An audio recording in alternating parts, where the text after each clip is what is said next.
a table in front of me, in the presence of my enemy. Jaja anoint my head with oil, my cup run it over.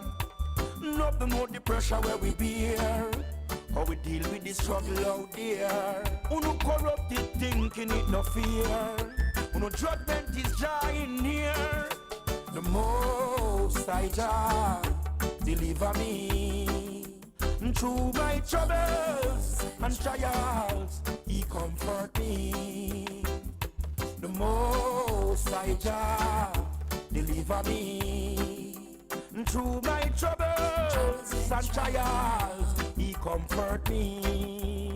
He get rough on you them Babylon, you want to shoot them. Say them a Bobo Hill go make him and he will recruit them. Them never know when.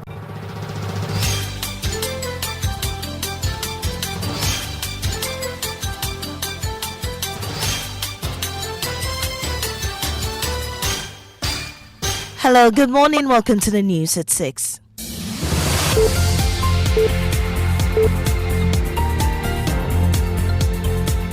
The news is live on Joy 99.7 FM. It's 103.9 FM in Accra.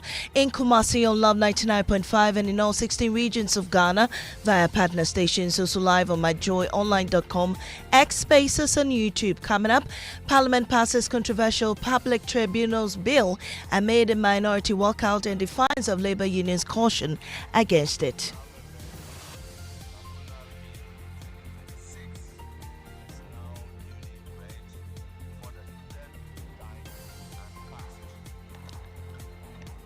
Also this morning, former Supreme Court Justice William Atuguba questions expansion of parliamentary seats despite limited public benefit.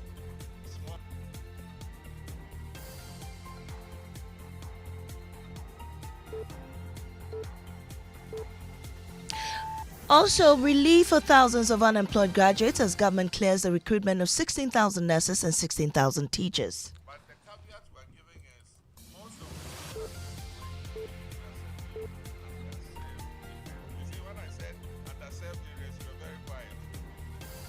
In business, Economist Professor Ebo Texan wants Finance Minister to consolidate gains as he gets ready to present media budget review next week, Thursday. And later, fuel price hikes force driver to choose between keeping his car and running and caring for his family. These and more with me, Mamiesi Nyamiche Thompson. Do stay for details.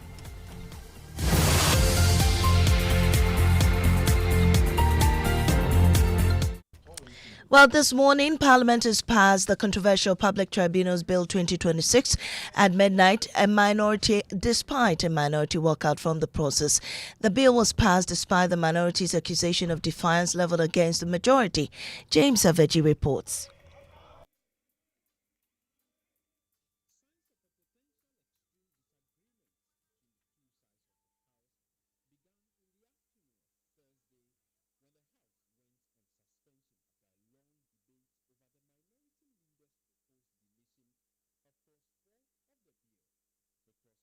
Is conceded the core pillar of the bill because it is the part that will guarantee the establishment of the district and regional tribunals. A 10-minute suspension over the matter turned into a 4.5 hours of waiting as the majority marshaled its members from across the country against the threat of quorum signaled by the minority. Foreign Affairs Minister was in the Volta region with the president, and I called him and he came back. I have your time. We will pass this bill today. The House later resumed at about 9:30 p.m. The minority then triggered Order 152 for a head count but lost. Leader Alexander Afenyo-Markin, addressing an emergency press conference, accused the majority of defying cautions from the opposition and the Trade Union Congress against the passage. But once the majority leader makes a strong pronouncement that whatever the case, they will not listen, they will use their numbers to pass the bill, then there is no point again. The majority, however, proceeded to amend all 54 other clauses and passed the bill by midnight. Honourable members, the Tribunal Bill 2026 is now duly read for the third time and passed.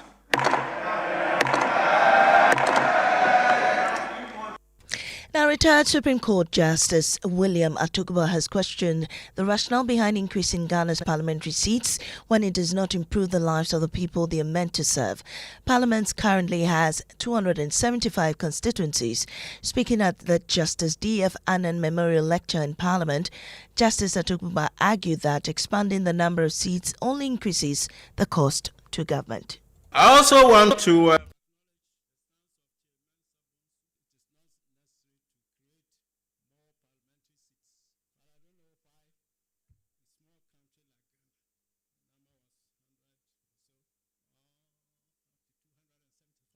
reason and purpose. What is the true benefit to the people from this kind of thing? Well, the Supreme Court Justice also criticized the disconnect between politicians and citizens after elections. Politicians are free with everybody, drinking palm wine, pounding fufu, washing clothes, more than people of the people. As soon as the results come, their calls will not be picked, whether by the ministers or MPs. What kind of life is this? Just a day before, we're all one. Today, victory has come. You have no. Is that how it should be? Well, away from Parliament, President John Mahama says the government has cleared the recruitment of 16,000 nurses and also 16,000 newly trained teachers as part of efforts to reduce the backlog of qualified graduates awaiting employment. He announced this during his Resetting Ghana tour of the Volta region. Presidential Affairs correspondent Maxwell Agbagba reports from Ho. President Mahama's Resetting Ghana tour started from Japan, where he cut the sword for the construction of a 24-hour market.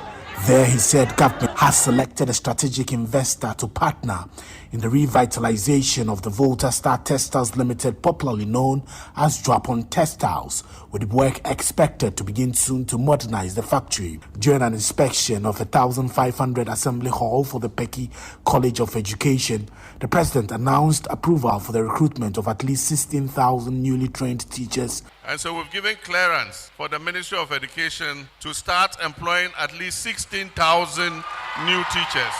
We want to clear the backlog so that when you finish and come, you will not have to mark time before we find jobs for you. President Mahama also said government has given clearance for the recruitment of 16,000 nurses, majority to be deployed to underserved areas. Right now, we're giving him clearance to open the portal to absorb 16,000 nurses in 2 batches. But the caveat we are giving is most of those that we're employing now, we are sending you to underserved areas. You see, when I said underserved areas, you were very quiet. The president also inspected ongoing Big Push roads projects in the region. Now, following the increase in fuel prices, commercial drivers are reeling under the financial burden. For Alfred Arthur, who travelled from the Western region to Accra in search of better economic opportunities, it's become increasingly difficult to care for himself and his children. Here's Evelyn Ampa and David Asante's report. Alfred Arthur has been driving commercially in Accra to provide for his 4 children, his mother and other relatives back in the Western region. But he says as fuel prices continue to rise, a growing share of his daily earnings goes into keeping his vehicle on the road, leaving little for the people who rely on him. They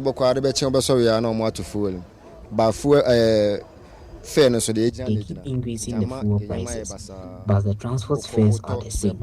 It makes everything difficult. You can't even buy spare parts, and the roads are also bad.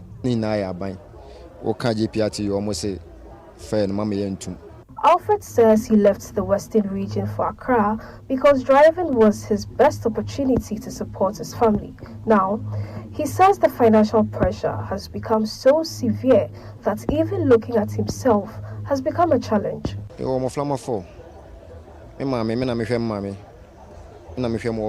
have 4 kids. I take care of my mother and my uncle. They all depend on me. I don't live here. I come from the Western region. This is the only job I have to take care of them, and things are not going well because of fuel. My finances are down. Now I can wear a shirt for about 3 days because we don't get money. If there's anything the government can do to help, they should do it.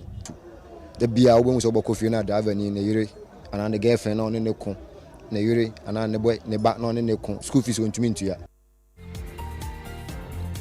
And that's how we end this morning's bulletin here on Joy 99.7 FM. I am Amiesi Nyamiche Thompson. Up next is business on the Super Morning Show. Do stay. Jump on Go. Google me. At what time will you come back where I don't hear the sound of your car? Why you buy new car? No, I don't change my car. It be the same ride. It be the fuel way I change. Way one shouts it. Ever since I started using the all-new Excellium Premium Fuel, fortified with 3-in-1 action. Oh, Joe, now my car they run like electric car. No, it's so. This is the type of fuel where they want to. Because now engine they cost where they want for way. This is the Afenyo Highway, where on Monday this happened. By evening, social media was flooded with praise for this man, a Vitz driver hailed on social media as hero for steering his car into the path of a truck with field brakes from plowing into other road users. The story spread fast, but when we came down to Afenyo to find out more, the accounts on the grounds did not add up. According to the man who witnessed it all, this is no act of heroism. Baby, I tell you, say na deny. And I for so bad. And to who you know, when we say cast in a banner, or the more America, and to slow down. Now, written no press smart. Oh, into one to me and smart. And the breaking and no wapra or bunch, I feel no be a or proud breaking is serious. Until last minute could be a baby a South Tulan or one I quit tonight. And the one they see as a police for no buy a better picture man or don't mean our coin. To get a full picture, we went to Achimota Mile 7 District Police MTTD station, where both vehicles have been impounded pending investigations. It's not true. It's just a reckless driving.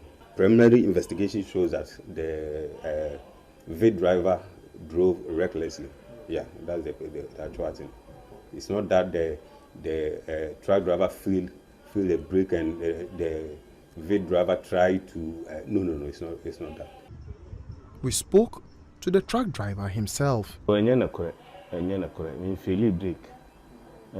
Or no offer your team na one team piano. Take car me bumper no. Now speed won't take 10 no. When say brake na ma feel it.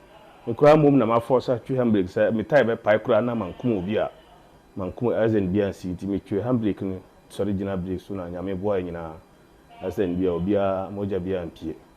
The commander added that the Vitz driver was using a temporary license. So I asked him, for how long have you been driving? He said about 2 months now. Clearly his driving license, he's using a temporary driving license. And there is a cost to the confusion. The truck driver says he's now facing demurrage charges for failing to return his container to the port on time. Demurrage won't, because demurrage won't. Let's say 4 days in Yano. Not demurrage wonder than I know some way so as I will see my account. As for the Vitz driver being celebrated on social media, he declined to speak with us on camera, but admitted to wrongdoing. Police say dockets are being prepared and the Vitz driver will be arraigned. For now, the man social media crowned a hero is the one police allege caused the accident. Emmanuel Jivanu, Joy News of Afenyo.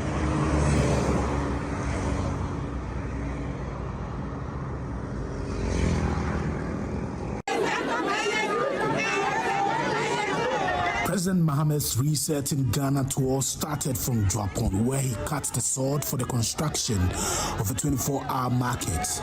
There, he said government has selected a strategic investor to partner in the revitalization of the Volta Star Textiles Limited, popularly known as Japon Textiles, with work expected to begin soon to modernize the factory. The president also said the necessary verification, assessment, and administrative processes relating to compensation for persons operations affected by the Akosombo Dam spillage are being concluded. During an inspection of 1,500 assembly hall for the Peki College of Education, the president announced approval for the recruitment of at least 16,000 newly trained teachers as part of efforts to clear the backlog of graduates from the colleges of education awaiting employment.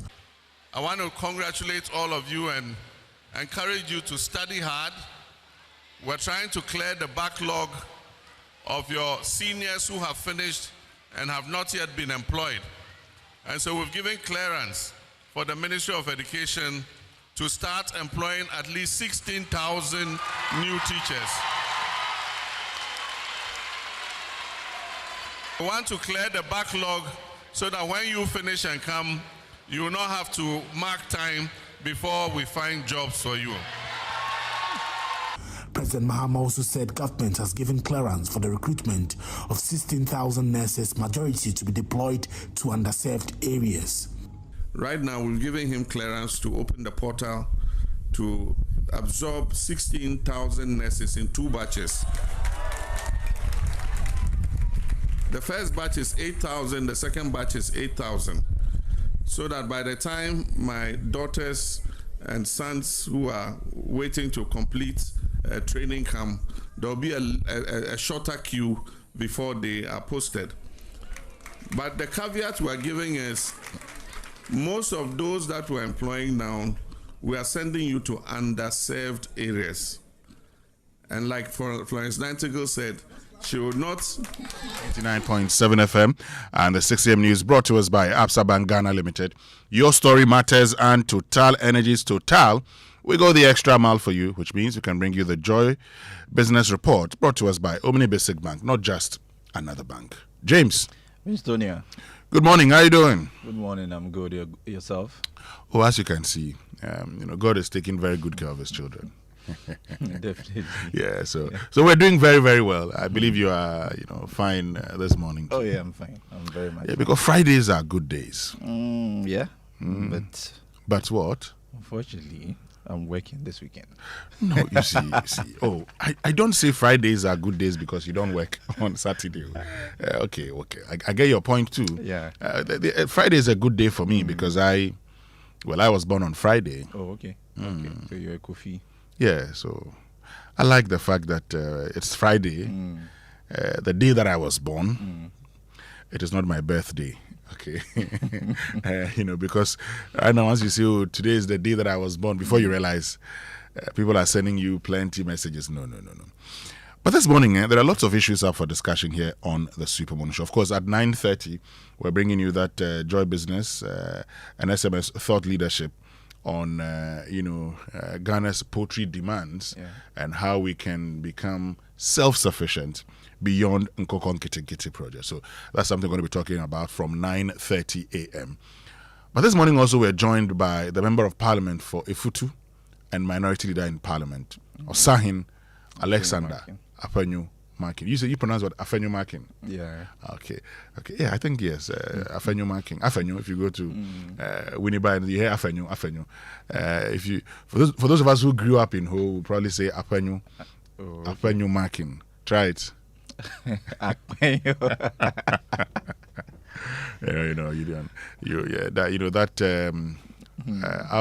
sound. Don't try it. It took me a long time to practice it. So we're going to get into that conversation. But this morning also, we're interested in something, okay? Now, yesterday, the TikToker, Kamila Al-Hassan, was sentenced to jail. It will be important to find out what really happened. What was she accused of? And how did the case go? Okay, so she was arrested. Then she pleaded guilty. We're told that after, she was not granted access to counsel, she pleads guilty. Okay. Then the council comes and says they want to, actually change her plea, that it doesn't happen. And now she's been sentenced. There are those who've asked the question, okay, because we said, she, she's been accused of insulting the president, publication of false news. But there are those who've said, okay, should insulting a president or public officer ever be a criminal offense? Or should it be protected as free speech? First of all, nobody supports insulting our elders. Yeah. So insulting the president is not a good thing. You don't even have to insult anybody. But should somebody go to jail as a result, and the publication of false news, something that I've seen a lot of people going into, being arrested here and there. Is it about time we probably decided to repeal that section in our criminal laws? All of these coming up here on the Super Morning Show. Who gets the trumpet this morning? Well, Winston, yesterday the Bank of Ghana commemorated 50 years of rural banking, which of course we now call them community banks. Yes. We know over the years they've been very key in financial inclusion, supporting SMEs and also agriculture and other areas of the economy. So I wanted us to give the trumpet to all community banks or rural banks in the country for what they've done in the last 50 years. So to the community banks, we say... Trumpet!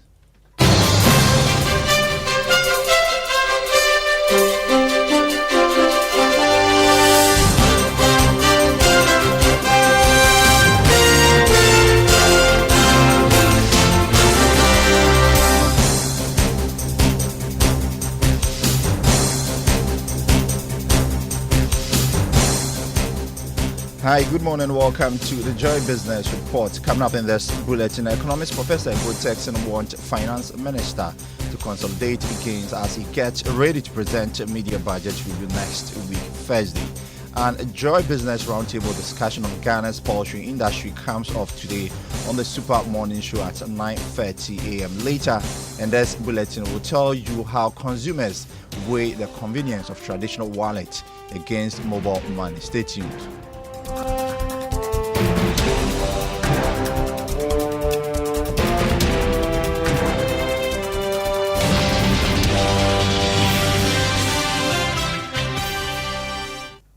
Welcome back to the Joy Business Report. My name is James Eshen. Let's settle for the details now. Economics Professor Texan wants government to consolidate recent gains to help families stabilize the economy for the next half of the year. The advice is coming ahead of the media budget review presentation by Finance Minister Dr. Tuforsen in Parliament next week, Thursday. Speaking on PM Express Business Edition, Professor Texan further advised the minister not to lose sight of targeted spending in some critical areas. One of that which I would ask him to focus on is to continue with his commitment controls, but also refocus government expenditure into expanding the productive base of the economy, into sectors that are not only growth enhancing, but also inclusive, because of the fact that if you are supporting the business environment in those specific areas, we should see the macro gains trickling down to the micro level. We shouldn't have a situation where the economy is so structured that the pressure on the city is never ending. So while the central bank has built enough reserve buffers, it is the time that we have now to put in place the structural reforms that we need. And I think the current government with the majority in parliament has the goodwill and also the leverage to see some of the groundbreaking structural reforms, some of which at times will come with hard decisions. And it is what we need to grow this economy. And that was economics professor Festus Texan. Now, the governor of the Bank of Ghana, Dr. Johnson Isiama, has directed all existing rural and community banks to complete their statutory name changes, corporate rebranding, and other regulatory requirements by December 31, 2026, as Ghana begins the transition from rural banking to the new community banking model. He made these remarks at the commemoration of 50 years of rural banking in Ghana and official transition from rural and community banks to community banks. Existing banks are required to complete their statutory name changes, corporate rebranding, and other regulatory alignments by the end of December 2026, by the end of this year. All existing banks must complete their statutory name changes, their corporate rebranding, and of course, other regulatory alignment by the end of this year. The transition will be supported by appropriate prudential regulation and supervision, ensuring that the institutions live up to the new name, community banks. Dr. Johnson Isiama is the governor of the Bank of Ghana. Away from that, Joy Business, in partnership with the Super Morning Show, is set to host a high-level dialogue on the future of Ghana's poultry sector this morning. The forum will bring together key players in the poultry value chain to discuss measures that can help reduce Ghana's dependence on imported chicken and build a competitive local industry. The dialogue will assess the progress made so far, the challenges still holding back local producers, and what must be done to scale beyond the current intervention. Here's Head of Joy Business, Nana Bean Brown Ado. Today, we eat chicken almost every day. And so any discussion about poultry concerns you. Ghana is only producing locally just about 12 to 13% of the poultry products, particularly meat, chicken, that we eat. And that is an issue that's of concern to everybody. And that's why we've had successive government introduce interventions to try and address the issues with poultry meat. Akukon Kitinkiti is just the base upon which we are starting our conversation. But we are not just looking at Akukon Kitinkiti. We believe that we need to learn from what we have done in the past. And that was Head of Joy Business, Nana Bean Brown Ado, speaking. To some other stories now, the government has reaffirmed its commitment to creating an enabling environment for investment in Ghana's petroleum sector, announcing a major upstream agreement valued at more than $3.5 billion to strengthen energy security and drive economic growth. Speaking at the Ghana International Petroleum Conference in Accra, the Minister for Energy and Green Transition, Dr. John Abdullahi Jinapor, said government had secured $1.5 billion agreement with ENI and add another $2 billion investment commitment from the Jubilee partners and other industry stakeholders. He said the investment demonstrates growing confidence in Ghana's oil and gas sector and underscored the government's determination to foster a stable, investor-friendly environment for the industry. For 6 consecutive years, oil production kept declining. For the first time this year, and seen an increase in oil production. For instance, the Jubilee fields, they dropped to as low as around 70,000 barrels. Yesterday, the report I got is that we've increased it to 95,000 barrels. We've signed a $1.5 billion framework agreement with ENI. We've signed a $2 billion framework agreement with the Jubilee partners. We've increased gas production from about 100 mmscf currently, and gas is supplying us gas uninterrupted. Dr.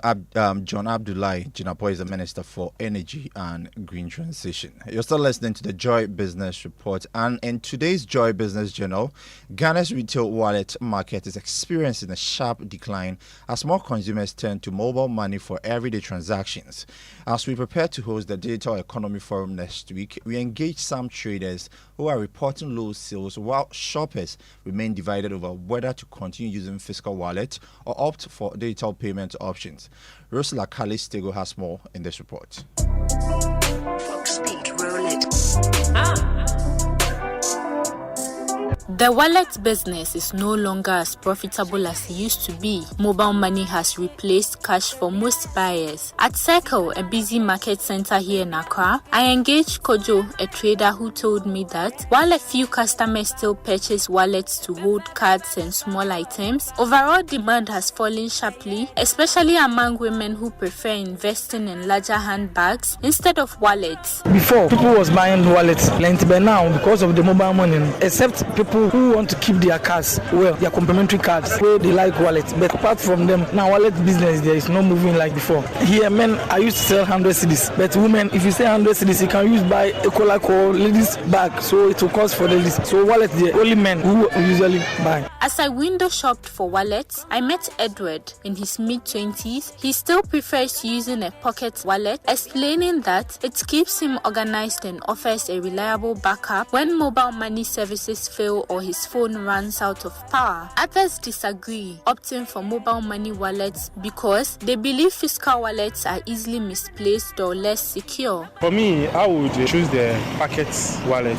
The packet wallet, if you are to get something which is maybe impromptu, you have the money ready to pay. The mobile money, if your phone goes off, that is it. You can't be able to withdraw money, even though it's somehow very safe. But then if you have a pocket wallet, if anything, you can just purchase right away. Having a pocket wallet wallet keeps you organized because you know that everything that you need at some particular point, you can get access to it. I prefer my wallet, not my pocket wallet, my Momo wallet. Well, I just don't have any particular reason, but then I just don't like the wallet because it can easily get lost, and other stuff. So I just prefer it on my phone. I have the ID card wallet. That one I put everything inside, then it's in my bag or my pocket. Mostly if I'm going out, it's in my bag. But when I'm not going out, it's in the house. I prefer to save my money in my wardrobe, but because I'll be going out and stuff, so you need some small coins on your Momo wallet so that you can use it just in case you are in need of something. Actually, the purse is very small for me, so I've been taking big bag. Then I'll put it in front so that I'll pack anything inside. Okay, I'll prefer the mobile money wallet because if you don't have anything to buy, you have to keep it in it. But if you want to use the money ASAP there, that's when you have to put that money in your wallet to use it for something. As mobile money continues to reshape shopping habits, both traders and consumers say the future of traditional wallets will depend on how well they adapt to Ghana's fast-changing digital economy. For Joy Business, Rosla Kalistego's report.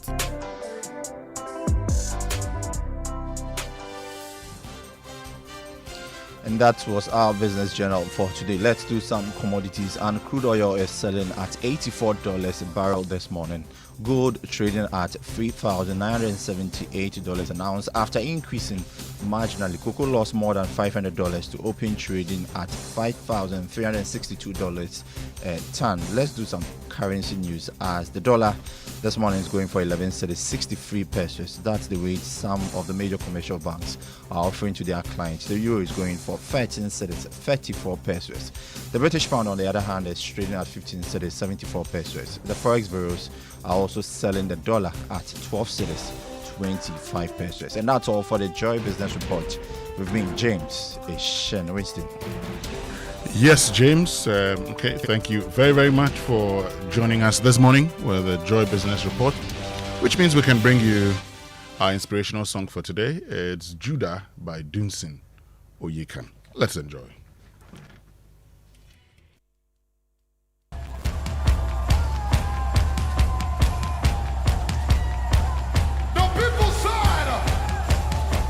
Who should go faster? The Lord God said, let Judah go fast.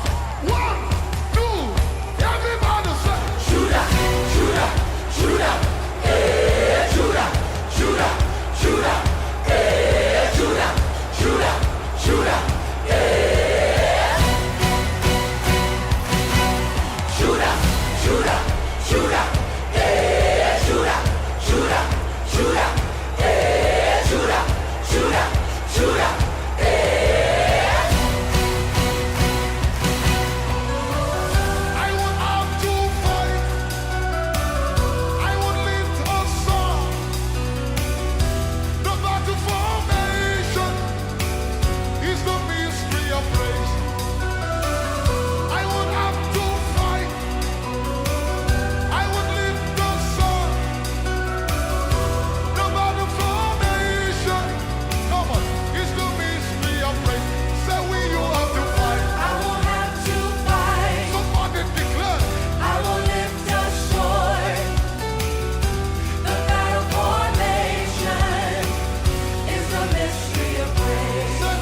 And that's Dunsin Oyekan with our inspirational song for today, Judah.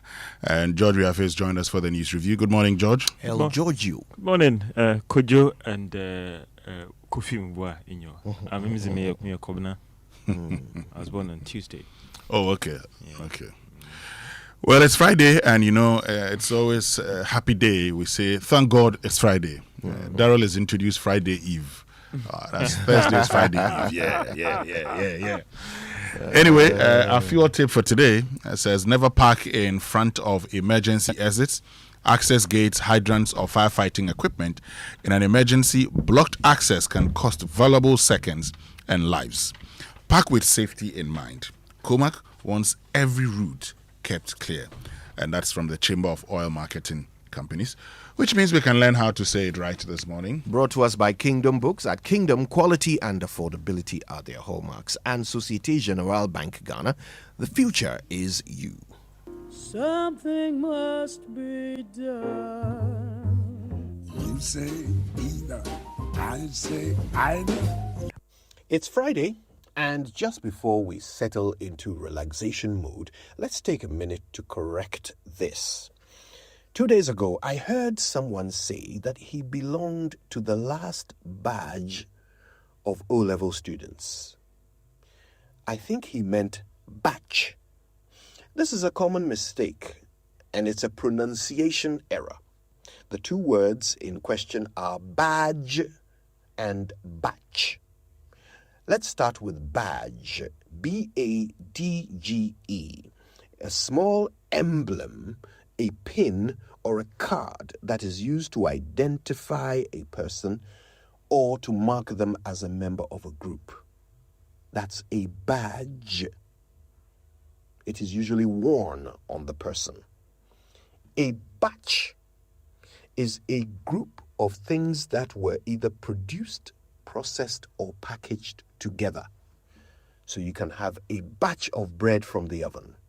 You can have a batch of recruits or applicants. You can also have a batch of papers to be marked. Batch. B-A-T-C-H. So when you want to ask for somebody's ID, you ask for their badge. And if you want to ask for someone to stick with their group, you say stick with your batch. Badge and batch. That is how you say it right.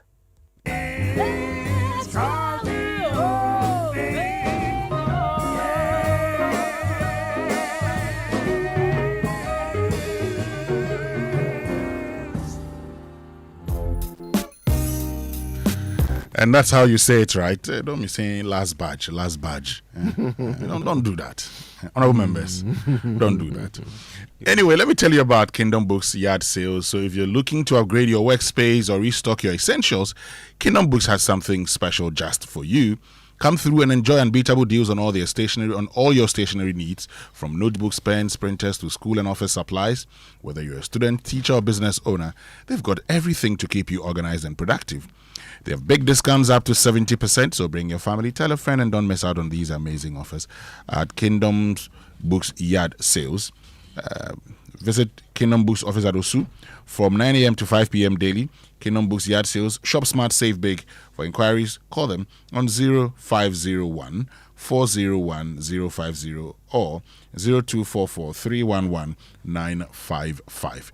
But every thriving business started with someone who dared to dream.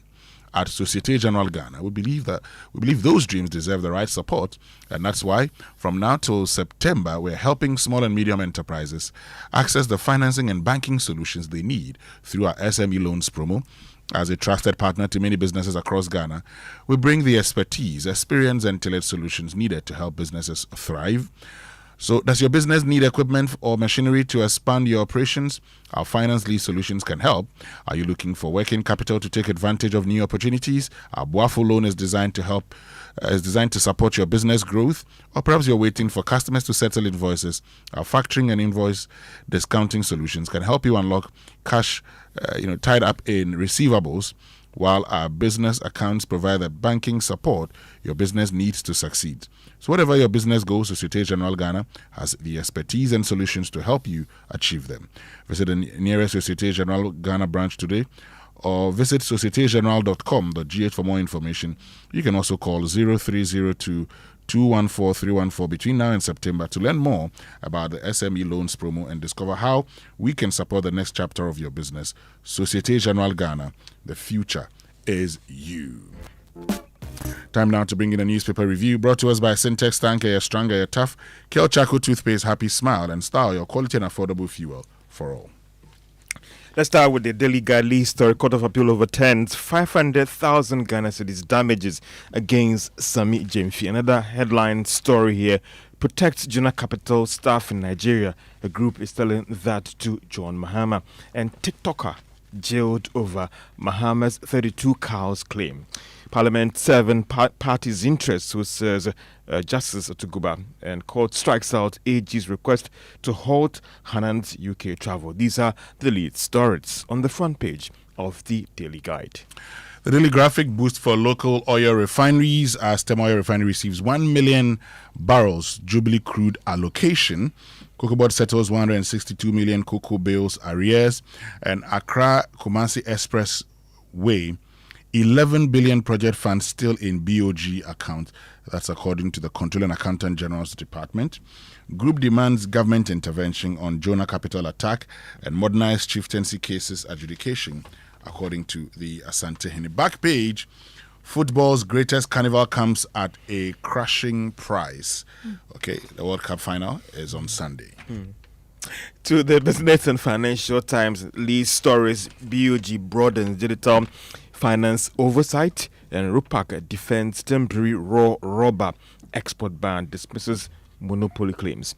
And Bank of Ghana again marks 50 years of rural banking amid sweeping community bank reforms. And West Africa eyes carbon tax to boost revenue and fund climate transition. These are the lead stories on the front page of the Business and Financial Times. The News Center engineers rank roads, health, railway infrastructure poor. Gold Board pays NACOC 12.6 million for gold bust, and free speech on trial. Camille Al-Hassan's jail term sparks constitutional rights debate. Ghana now 60% cash light as digital payments surge, and TUC calls for withdrawal of tribunal's bail. Okay, we'll get into the story shortly, but first, let's bring you the online news review brought to us by Zenith Bank in your best interest. And Zenith Bank says, imagine paying for Netflix and your subscriptions, shopping online, or booking travel, all with one secure card that lives on your phone. Well, that's the Zenith Virtual Card from Zenith Bank, instant, secure, and designed for your lifestyle. So embrace a smarter way to pay online. Create your card today via the Z mobile app, Zenith Internet Banking, or USSD star 966 hash. The Zenith Virtual Card, no plastic, more convenience. For more information, visit zenithbank.com.gh. Zenith Bank, in your best interest.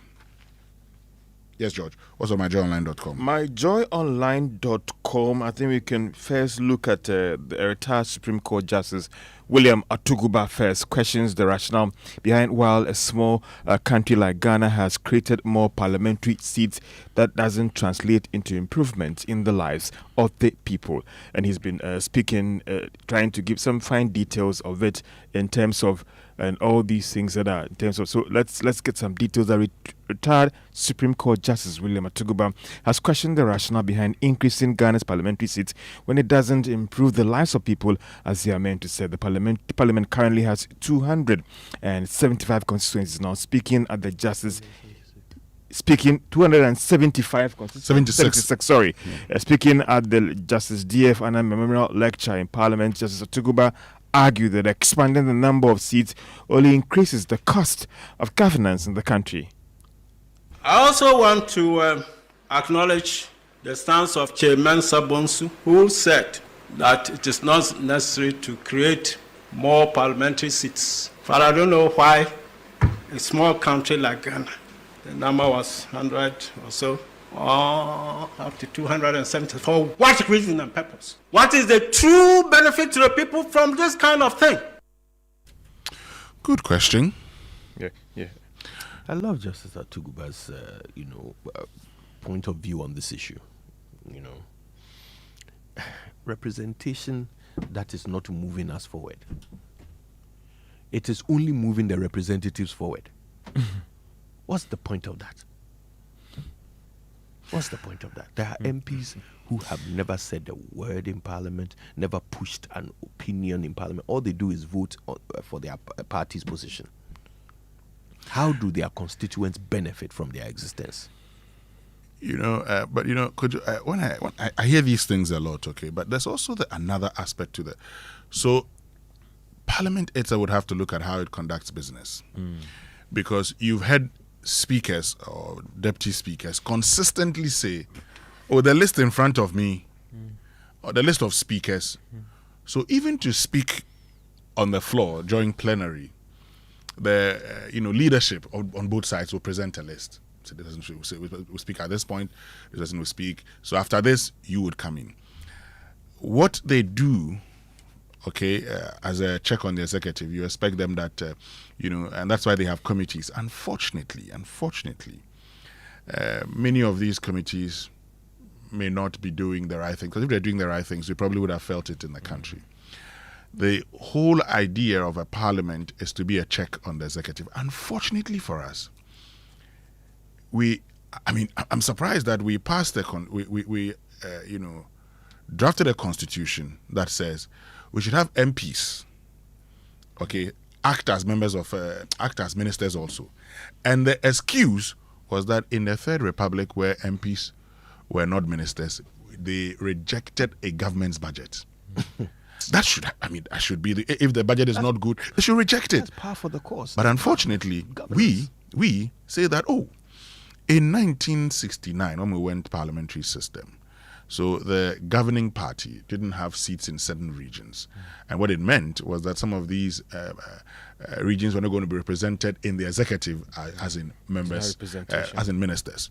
And then in the Third Republic, they rejected the government's budget. So, we need to have people who are ministers and MPs so they can understand the executive. So the whole concept of checks and balances is that, okay, so we the people are the principal. We have elected agents. Agents, first of all, the president is supposed to do something on our behalf. Now, in order to do that, the president is accountable to us, the people. But how do we ensure that the president accounts to us? We say, okay, how about amongst us, we elect 276 into a chamber that would ensure that the president is accountable, and so the president and his team is accountable. Those people who have elected in there are also supposed to serve our interest. Now they go to parliament. Instead of serving our interest, they're trying to catch the eye of the executive so that they are appointed as ministers. And I've been a parliamentary correspondent before. I remember in those days when there's a budget, they say, more deputy minister. You could hear the MPs, more deputy minister. So people go to parliament, and the first thing they think about is how they can become deputy ministers and eventually ministers. That is how they go to parliament. So look, when the political party starts the parliamentary primary, you would hear that, this guy, when he goes, there's a chance that he will become a minister and then he will bring development to the area. So it's a whole system that has not been set up properly. So ordinarily, you would expect the parliamentarians to check the executive. Now, they themselves are in the executive. Look, Speaker Alban Sumana Kingsford Bagman said he refused to become board chairman of the National Health Insurance Authority. If he had become board chairman of the National Health Insurance Authority, that would mean the speaker reporting to the Minister of Health. Okay? The Minister of Health would come to Parliament. There's a member of Parliament that serves, is it on the SIC board or something? So that member of Parliament. Yeah. That member of Parliament. So you have members of Parliament on boards, members of Parliament within the executive, and you're expecting Parliament to do a good job. Yeah. You see, back to Justice Atuguba's point, what improvement have we seen as a nation since we moved from 100 and something MPs to 200 and something MPs? What improvement have we chalked from that increase? That's his point. Because of all these flaws that Winston points out in the function of Parliament, it seems not to even matter how representative the MP we try to make them of the people, they can't represent the people. Because we've designed Parliament to be weak, to be at the beck and call of the executive. So what value are they providing to us as our representatives? We increase the number of representatives, but we don't increase the representation. Yeah, I don't know if you get what I'm saying. Yeah. Okay, let me bring you stories on citynewsroom.com. Ghana's macroeconomic gains threatened by unemployment and weak public services, NDPC. Okay. Parliament passes Tribunals Bill 2026 after heated debate. An NDC would have suspended Wontumi for attacking party leadership. That's according to Mustafa Gbande. Tribunal bills will create chaos in justice delivery. Alexander Afenyo-Markin and Mahama nominates Tony Forson, two others, to the Supreme Court. Tor, that's Tema Oil Refinery, receives 1 million barrels of Jubilee crude for local refining. That's good. And suspend Tribunals Bill until constitutional review is complete. TUC. Public trust is judiciary's greatest asset. Chief Justice. Let's get into other stories. Quick one, my joint line stories are there. The lead story you're looking at our top leadership this morning, the Joy Business and the Spring Morning Show, looking at the future of poetry beyond the Nkoko Nkete program. As will be live on all our platforms at 9:30 this morning. Also, Mahama nominates 3 to the Supreme Court bench. We don't need tribunals again. Minority stage walkout over bill. Parliament passes Tribunal Bill 2026, and we cannot wait. Professor Ebu Texan urges Mahama to push structural reforms. Now, these are some of the lead stories on My Joy Online. I noted there was a story on the front page of the first paper you did, something to do with the Court of Appeals overturning a decision that was originally made against. And it says the Court of Appeal yesterday overturned the High Court judgment that found the National Communications Officer of the National Democratic Congress, Sami Jemfi, liable for defaming the former Energy Minister, Dr. Matthew Opoku-Prempeh. Now, the background is that Dr. Matthew Opoku-Prempeh had sued Sami Jemfi for suiting him with Seydou Yakubu, who was one of the suspects arrested in connection with kidnapping of 2 Canadian ladies in Kumasi.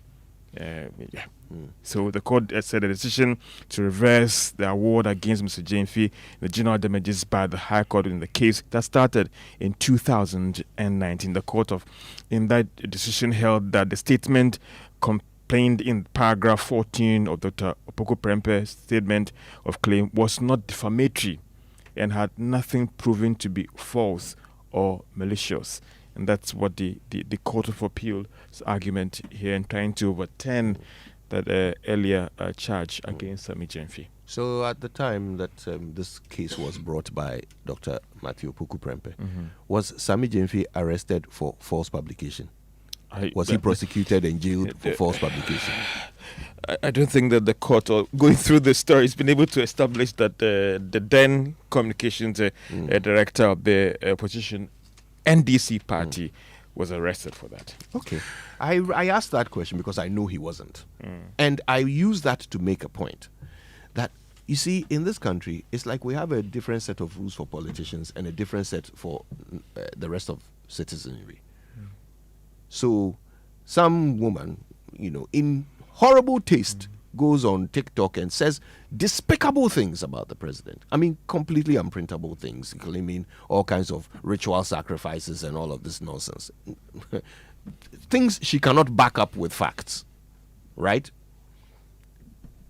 An act performed in poor taste. But should the remedy be jail? Don't we have enough civil remedies for these things? Dr. Matthew Opoku-Prempeh sought a civil remedy when he felt that Sami Jemfi had said things that cannot be backed with facts. Of course, now the Court of Appeal has disagreed. But nonetheless, it is a civil solution that is sought when somebody says things that are unpalatable or that you do not like. Right? That's the way to solve it. When did we get to the point where we started jailing people for saying things that, for insulting people? The president is a person. He's a person who has ascended to the highest public office. But he's a person. So if somebody insults him, much as that is in poor taste and should not be supported and should be condemned roundly by everyone, should the person be jailed for it? You know, the news center provides information on this and says that, Camilla was convicted on a charge of offensive conduct, that's a breach of the peace, with the court stating that a custodial sentence was intended to serve as a deterrent to others. Now, according to the prosecution, the Ghana Police Service intercepted a TikTok video in which Camilla Al-Hassan allegedly made abusive and derogatory comments about the president. And the prosecution told the court that she described the president as what I cannot repeat, who should be killed together with his wife, Lodina Mahama, and further alleged other things against the president. The court also heard that Al-Hassan repeated claims contained in another viral video in which a man allegedly had said the president had killed and buried 32 cows for spiritual rituals to secure victory for the NDC in the 2024 elections. The prosecution argued that these comments were likely to provoke a breach of the peace. Police investigators, assisted by the National Signals Bureau, tracked and arrested Al-Hassan, Camilla, on July 9, 2026 after launching a manhunt. She was initially remanded into lawful custody before sentencing was deferred to July 16 when the court imposed the 1-year sentence. Okay, so if you look at what she said, and I haven't been able to repeat them because I can't say those just things. completely unprintable. Yes, you can't use those comments against anybody, let alone the president. But must she spend 1 year in jail for these? I say no. Now, even at the time that we've passed the community service bill, first of all, I do not think that these comments should face criminal trial. And so when the police says that, this is likely to provoke a breach of the peace in this country, politicians have said worse things.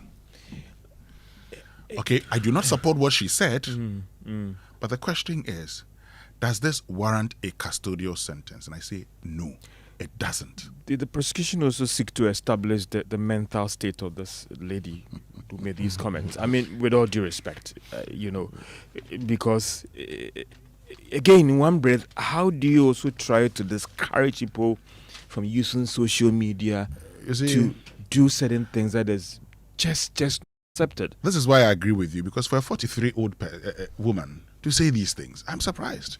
You would expect the young ones to say then you invite them and advise them that, hey, don't do this. So I can agree, I can understand why you raised that point. But let's get to... just one more suggestion before we move on, if that's okay. Sure, go ahead. I think the president should pardon her. I think of all people, the president should pardon this woman, just as a demonstration of his support for freedom of speech, and also as a reprimand to the judiciary, so that they don't start to roll back all the progress we've made in the fight for freedom of speech. Because people are doing stupid things. People are really misbehaving out there. But the solution to misbehavior through speech can never be criminal proceedings. So the argument is about criminalizing the speech. Precisely. But this cannot be classified under free speech. Why not? Making these comments? Why not? Okay. The Daily Graphic. Let's get to the Daily Speech. Free speech comes with responsibilities. Yeah. And if you breach any of those, there is a remedy. That remedy is not criminal in nature. Yes, she should be punished for what she did, but that punishment should not be criminal. It should be civil.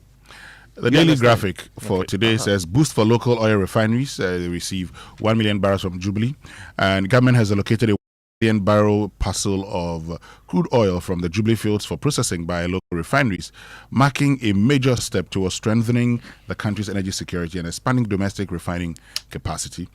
The initiative formed part of the government's broader strategy to build a resilient downstream petroleum sector by adding value to Ghana's crude oil resources instead of relying heavily on imported refined products. Delivering the keynote address at the opening of the Ghana Energy Petroleum Conference, Ghana International Petroleum Conference 2026 in Accra, the Minister of Energy and Green Transition, Dr. John Abdullah Jinapo, representing the President John Dramani Mahama, explained that allocation was a deliberate policy decision to support local refineries, promote domestic industry, and retain more value within the Ghanaian economy. This is a good thing that has been done. We'll talk more about this later, but we need to bring you the BBC News now, brought to us by Fidelity Bank. Believe with us, Glyco, we cushion you for life, and Oba Spaghetti. Oba, everybody come chop Oba Spaghetti. China's economy is slowing. Hear about the collapsing price of a favourite fruit and explore how some states are fighting back against the boom in data centre building. Next, the interview. This is the BBC World Service, the world's radio station.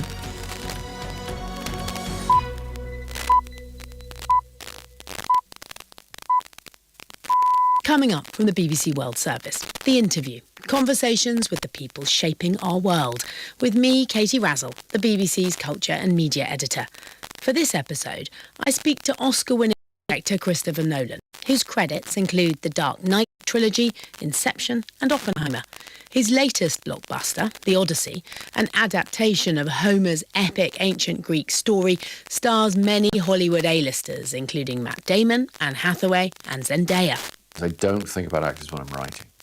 And the reason for that is if you write to an actor with an actor in mind, you're writing something you've already seen them do by definition, and you're tending to limit the character somehow. What I want to do is discover the characters through the writing process, take them as far as they can go, and then look at it and go, okay, who could take on this role, and present them with a challenge. Christopher Nolan. Hear more on the interview after the news. BBC News with Moira Alderson. President Trump has accused China of extensive interference in the 2020 elections and alleged that US intelligence had covered up attempts by Beijing to damage him electorally. China has denied meddling in the elections, which Mr. Trump lost to Joe Biden. Sarah Smith reports. President Trump used his primetime address to warn the American people that their electoral system is vulnerable to outside interference by foreign powers and falls catastrophically short of standards of fairness and trust. But he failed to provide evidence of his claims. As he was speaking, the White House published a set of declassified documents he claimed proved his allegations. The documents do not contain any evidence of electoral fraud, nor do they prove that government officials had tried to suppress information about foreign interference. The president is undermining trust in the voting system before crucial midterm elections in November, in which Republicans are facing the prospect of losing control of the House of Representatives and possibly the Senate. The International Energy Agency has expressed concern about the impact of the resumption of attacks by the US and Iran in the Gulf on global oil supplies. Both sides are fighting for control of the Strait of Hormuz, the vital waterway through which 20% of the world's oil and gas is transported. The US has carried out a sixth consecutive night of strikes on Iranian targets. Iran has responded with attacks on US interests in the region. Here's Barbara Pletasher. The Iranians have been saying that they would attack another very important shipping route for oil and gas. Now, they didn't say which one, but everyone believes they're referring to the Red Sea. There have been attacks on international shipping there before from Iran's Houthi allies, and there are reports that it is in contact with them to be ready to close access to the Red Sea if the U.S. strikes don't stop. Meanwhile, Iran's Revolutionary Guards say they've attacked a US Special Operations Command Centre in Syria. They said the surprise attack at Atanf was in retaliation for the killing of Iranian soldiers in the southeastern Iran-Shahar region 2 days ago. There's been no comment from the US or Syria, which has previously said it doesn't want to be drawn into the current conflict. President Xi Jinping of China has urged global cooperation for the development of artificial intelligence. Speaking at the opening ceremony of the World Artificial Intelligence Conference in Shanghai, Mr. Xi also said AI should not be dominated by a single country. As the Chinese saying goes, a single string cannot produce a melody, and a single tree does not make a forest. The development of AI should not be a solo performance by any one country, but rather a symphony of global cooperation. The Chinese president also said that regulations, technological monitoring and early warning systems should be put in place to ensure that AI was always under human control. He He advocated a people-centric approach to the development of AI. BBC News. Police in Uganda say at least 20 children and one adult have died after a bus returning from a school trip crashed in the eastern district of Kapchorwa district. Several others, including teachers, were injured when the bus veered off the road on Thursday evening. Ukrainian officials in the city of Odessa say 2 people have been killed and 8 others injured in a Russian missile strike. The region's head said one of those killed was a woman who was walking in the park with her children who survived. Britain's governing Labour Party will confirm Andy Burnham as its new leader today, paving the way for him to replace Keir Starmer as Prime Minister. Mr Burnham faced no challenges for the leadership. Here's our correspondent, Henry Zeffman. Today is about Andy Burnham accomplishing a goal that he has had for decades, to become leader of the Labour Party. He first tried and failed to become leader of the Labour Party in 2010. He tried and failed again in 2015. Third time lucky, and this time unopposed. And that gives him enormous leeway, I think, to set out with very few tramlines what he wants to do as leader of the Labour Party today. But from what we're told of this speech, it is going to focus mostly on Labour. He will talk about how he wants to be authentically Labour, how Labour should be confident in its alternative, how under his leadership Labour will be unashamedly Labour. You get the idea. Henry Zeffman with that report. A shirt worn by the football legend Pelé during the 1958 World Cup final has sold for $4.9 million at auction in New York. That makes it the second most valuable football jersey of all time. 4 years ago, the shirt Diego Maradona wore when he scored the Hand of God goal for Argentina against England at the 1986 World Cup went for $9.3 million. Pelé's shirt had previously sold for just over $100,000 in 2004. BBC News. Hello, I'm Katie Razzle, the BBC's culture and media editor. Hey, Andrea, challenge these days new level crowd. You see, when I said underserved areas, you were very quiet. The president also inspected ongoing Big Push roads projects in the region. He said the initiative has created 300,000 direct and indirect jobs. Aside from that, I'm happy to note, as I go around the country, I look at the sites of the contractors, and you see a lot of young people have gotten work during the construction phase. It is estimated that with the current projects that we're doing, at least 300,000 direct and indirect jobs have been created. Direct are those who are working directly on the projects. Indirect are the food sellers who are selling to them, the quarries that are producing the rock for them, the filling stations that are providing them with the fuel, the cement distributors that are selling cement, the iron rod distributors that are selling iron rods. If you take all that together, we estimate that about 300,000 jobs have been created just because of this big push. Is it going to be in charge of civil matters or criminal matters? Mr. Speaker, I am asking rhetorically. Respected Leonard, you must listen to me. You have your opportunity to have a bite. This is unfair. Respected Leonard Attorney General, first gentleman at the bar, this approach is wrong. This is wrong. You have your bite. Honorable Minority Leader. In the mic. Honorable Minority Leader, Honorable Minority Leader, Honorable Attorney General, please, both of you should resume your seats. I'm your senior. Honorable, but I'm your senior here, and I'm your senior here. Both of you should resume your seats. Chaos. That is what the tribunal will do. What you are doing is what the tribunal will do. They should let us speak. Both of you resume your seats. The tribunal system. This is the tribunal system.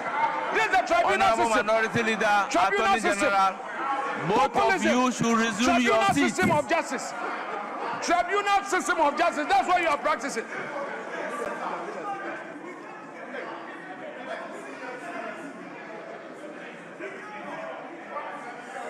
Abdul Wahab was granted permission to travel to the UK between July 4 and July 12, but was subsequently arrested at the Accra International Airport after prosecutors alleged that he had breached aspects of his bail conditions. When the prosecution attempted to move a motion seeking the revocation of Hanan's travel permission, the presiding judge, Justice Francis Apanga Achimonga, drew the attention of Deputy Attorney General Justice Rimsai to the fact that the travel order had already elapsed, leaving nothing to revoke. Justice Rimsai subsequently sought leave of the court to withdraw the application, which the judge struck out as withdrawn. Former Attorney General and lead counsel for Hanan, Godfred Yeboah-Dame, reacted to the proceedings, describing the Attorney General's actions as surprising. And I'm surprised that the Deputy Attorney General will come to court seeking to revoke an order which has lapsed. So clearly that application was incompetent, could not be granted because the order had lapsed. He also said he was baffled by what he described as the court's apparent lack of interest in compelling the state to comply with its earlier orders to return his client's passport to the court registry. Now, the reason why I'm quite baffled by what the court did today is that, well, the order for the passport to return to registry was actually given by the court, was part of the court's orders, both at the time bill was granted to him and also at the time this order for him to travel was granted, that after traveling, he should return the passport by 14 July.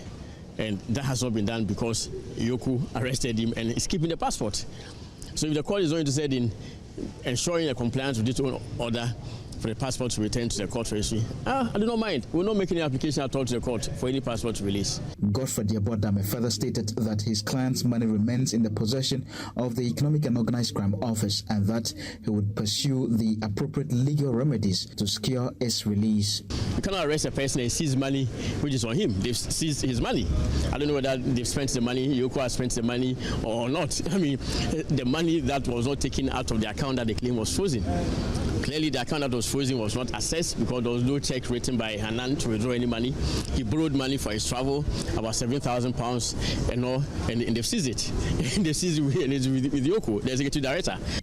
Meanwhile, Justice Simsai declined to comment on the court's proceedings. Regarding the sentencing. Oh, no comment. For Joy News, Fatal Bayaga, Accra High Court. Another person, I've never seen him, but since the days of his bold uprising, if I may so put it, against the former finance minister, I've developed a soft spot for him. What's his name? Apia Kubi. The price he paid for that was the loss of his seat. Look at that. For standing on the correct thing, he should be like the type of politics. Is that commendable? I also want to acknowledge the stance of Chairman Sabonsu, who said that it is not necessary to create more parliamentary seats. But I don't know why a small country like Ghana, the number was 100 or so, or up to 270. For what reason and purpose? What is the true benefit to the people from this kind of thing? Finance Minister Dr. Karsila Tuforsen has tasked the Ghana Statistical Service to develop a methodology for regularly publishing national employment figures describing the data as critical for measuring the impact of government policies on job creation. Speaking at the official handing over of the former Ministry of Finance building to the Ghana Statistical Service in Accra, Dr. Forsen said Ghana must move beyond reporting only economic growth and inflation and begin publishing employment statistics on a quarterly or half-yearly basis. More in this report. According to the Finance Minister, regular employment data would provide an independent and credible measure of whether government policies are translated into meaningful jobs for Ghanaians. I want to see the day that government statisticians, aside announcing the GDP inflation numbers every quarter, be able to announce the employment numbers so that I will be assessed by an independent person, independent institution of state, whether the decisions we take are yielding the results that we need. Because growth should not always, it shouldn't be jobless. Growth must create jobs. And I want to be assessed on that line. So government statistician, I want you to develop a methodology together as an institution to present to us for funding so that beginning 2027 ending or early 2028, you will begin to announce quarterly or half-yearly jobs numbers. Government statistician Dr. Hassan Idrisu also reiterated its commitment to work to churn out good data to support Ghana's economy. We've seen countries come to us to understudy what we are doing so that they can also start producing monthly indicator of economic growth. Honorable Minister, we launched our first ever annual inflation report. The maiden one was done just a few months ago. We undertook poverty measurement down to the district level. Dr. Atufos at the event said employment statistics will complement existing macroeconomic indicators and provide policymakers, businesses, and the public with a clearer picture of the economy's performance.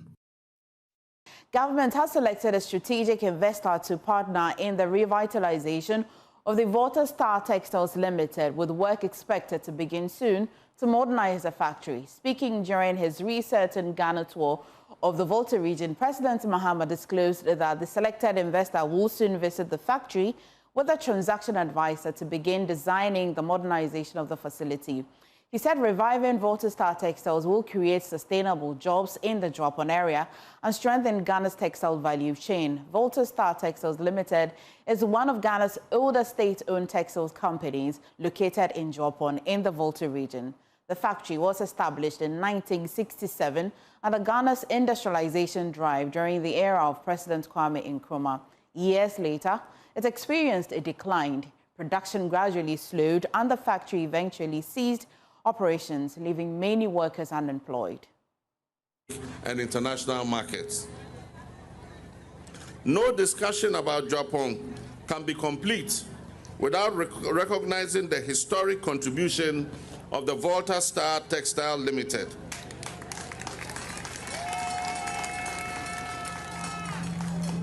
Which for many years symbolized hope, employment, and industrial progress while supporting thousands of families and shaping the community's economic identity.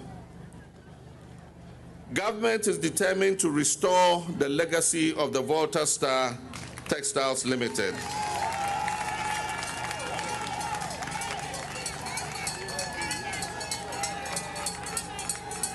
We are going to do this through strategic partnerships, investment mobilization, and modernization of the factory's operations. And I'm pleased to inform you that this process has made very significant progress. We appointed a transactions advisor. We advertised for strategic investors to apply. They applied, they submitted bids, and we have selected one strategic investor to partner us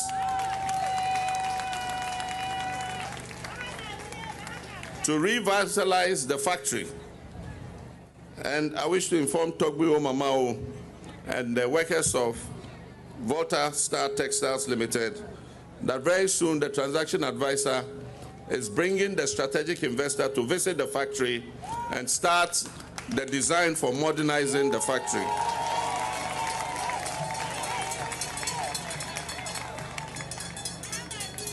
The revitalization of this factory will create sustainable jobs in the Drapong area.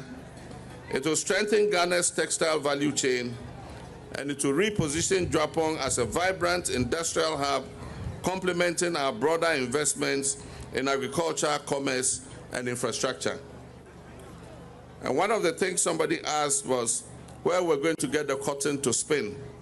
Arrangements are being made to sign a memorandum of understanding with the government of Benin to supply us with cotton from Benin to feed the factory in Ghana.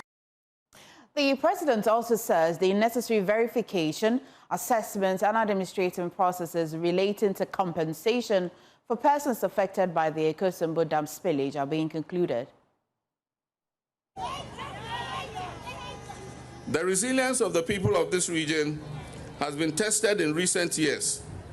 The spillage of the Ekosombo and Pond dams caused significant hardship for many families, affecting homes, farms, businesses, and livelihoods across several communities.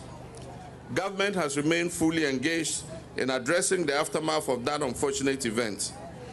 The necessary verification, assessment, and administrative processes relating to compensation are being concluded. And I wish to assure all affected people that government remains committed to ensuring that the process is finalized fairly, transparently, and responsibly. Once this process is finalized, the Minister of Finance made allocation in this year's budget to start the payment of compensation. If the money allocated is not enough, allocation will be made in next year's budget to continue the payments. The president also cut short for a 24-hour economy market at Japan.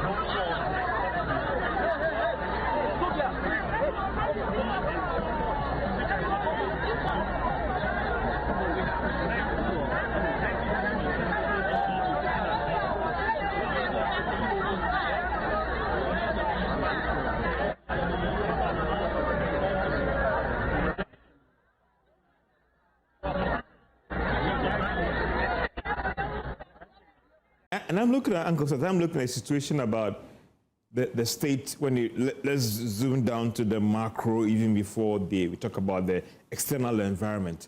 That when it comes to the manufacturing sector, when it comes to industries, how has it been for you for the first 6 months of this year? I think generally speaking, you see, once the macros are reasonably stable, companies are able to plan. When they plan, at the very least, they know that their projections in terms of revenue and expenditure will stay within certain range. It doesn't push them to be increasing prices, because anytime you adjust your prices has implications. You're either losing market share, you may generate revenue, but what does the revenue mean against expenditure? So it puts them in a very difficult situation where they have to constantly be doing analysis.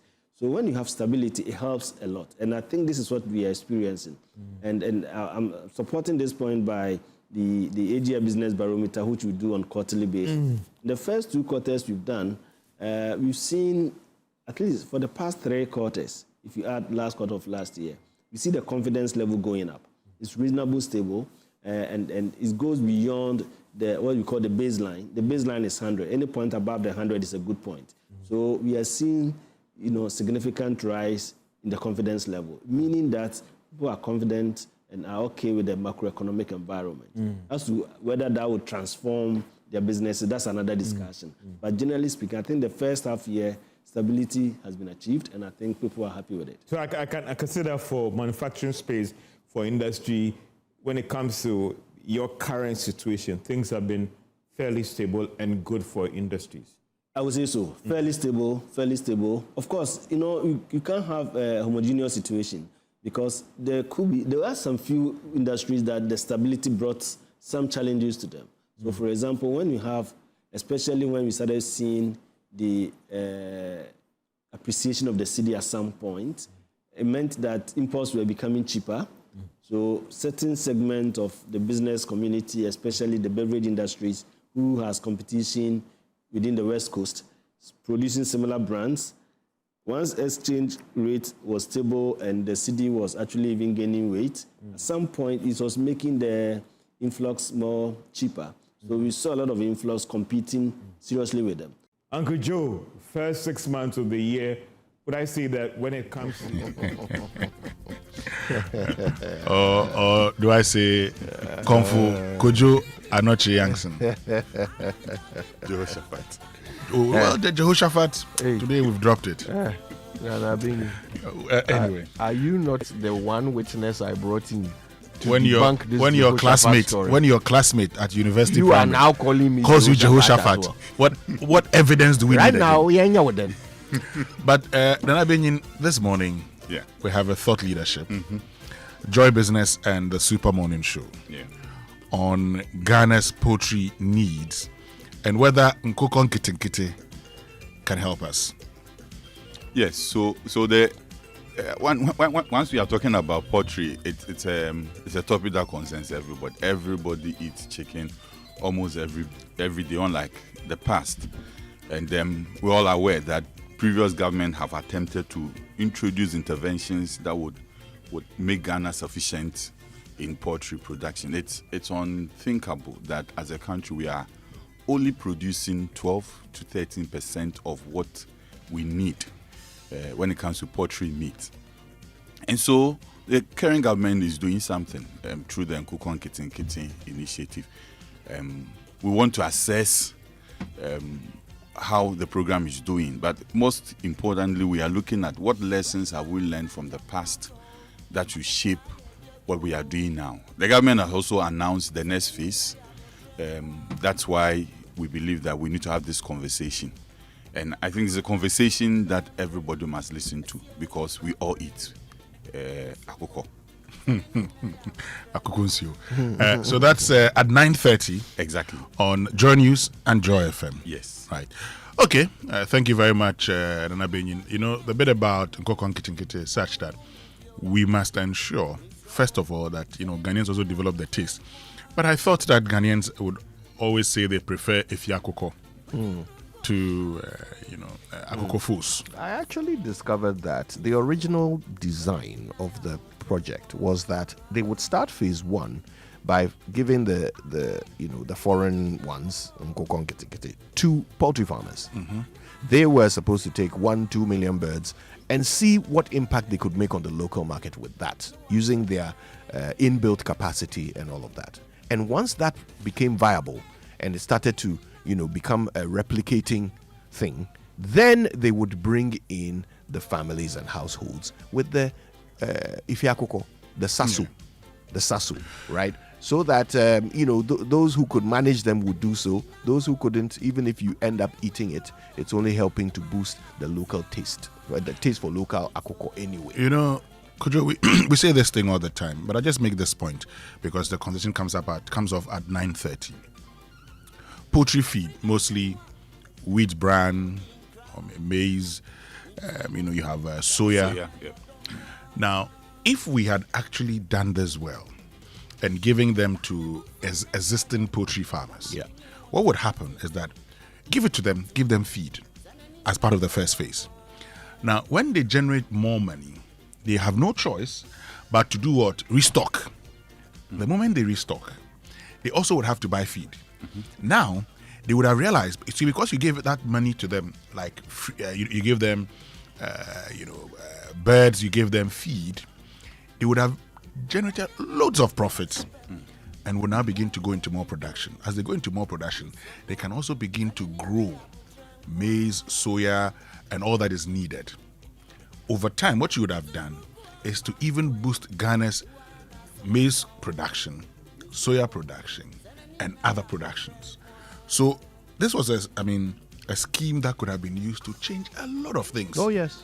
Unfortunately, we did what we do best in Ghana. We celebrate the effort, not the outcome. But see, interestingly, the MasterCard Foundation, Agri-Impact, and by the way, Agri-Impact will be on, together with the Ministry of Food and Agriculture, are developing a poultry master plan. And we'll have the lead consultant for the development of the poultry master plan being on the program. So it will be good to see what the government itself is intending to do with the poultry master plan. Okay. Yeah. And we'll have the Feed Ghana coordinator. The Akukon Kitten is under Feed Ghana, so they will also be there. We'll have poultry farmers there. We'll have our friend, the president of the Greater Accra Poultry Farmers, also being on the show. I'm glad that this conversation is about beyond Nkukon Kitinkiti. Exactly. Because Nkukon Kitinkiti is not poultry, it's politics. Good. But Kojo, let's say a big thank you to all of you who have been helping support the multimedia relief program for our friends and brothers and sisters who were affected by the rains. We have a long list here of people who have been so benevolent. Let's say thank you to Samuel Kwache, to Lucy Abotre Konedu, to Samuel Cook, to Irene Jones Nelson, and to Florence Amate. Thank you so much. God bless you.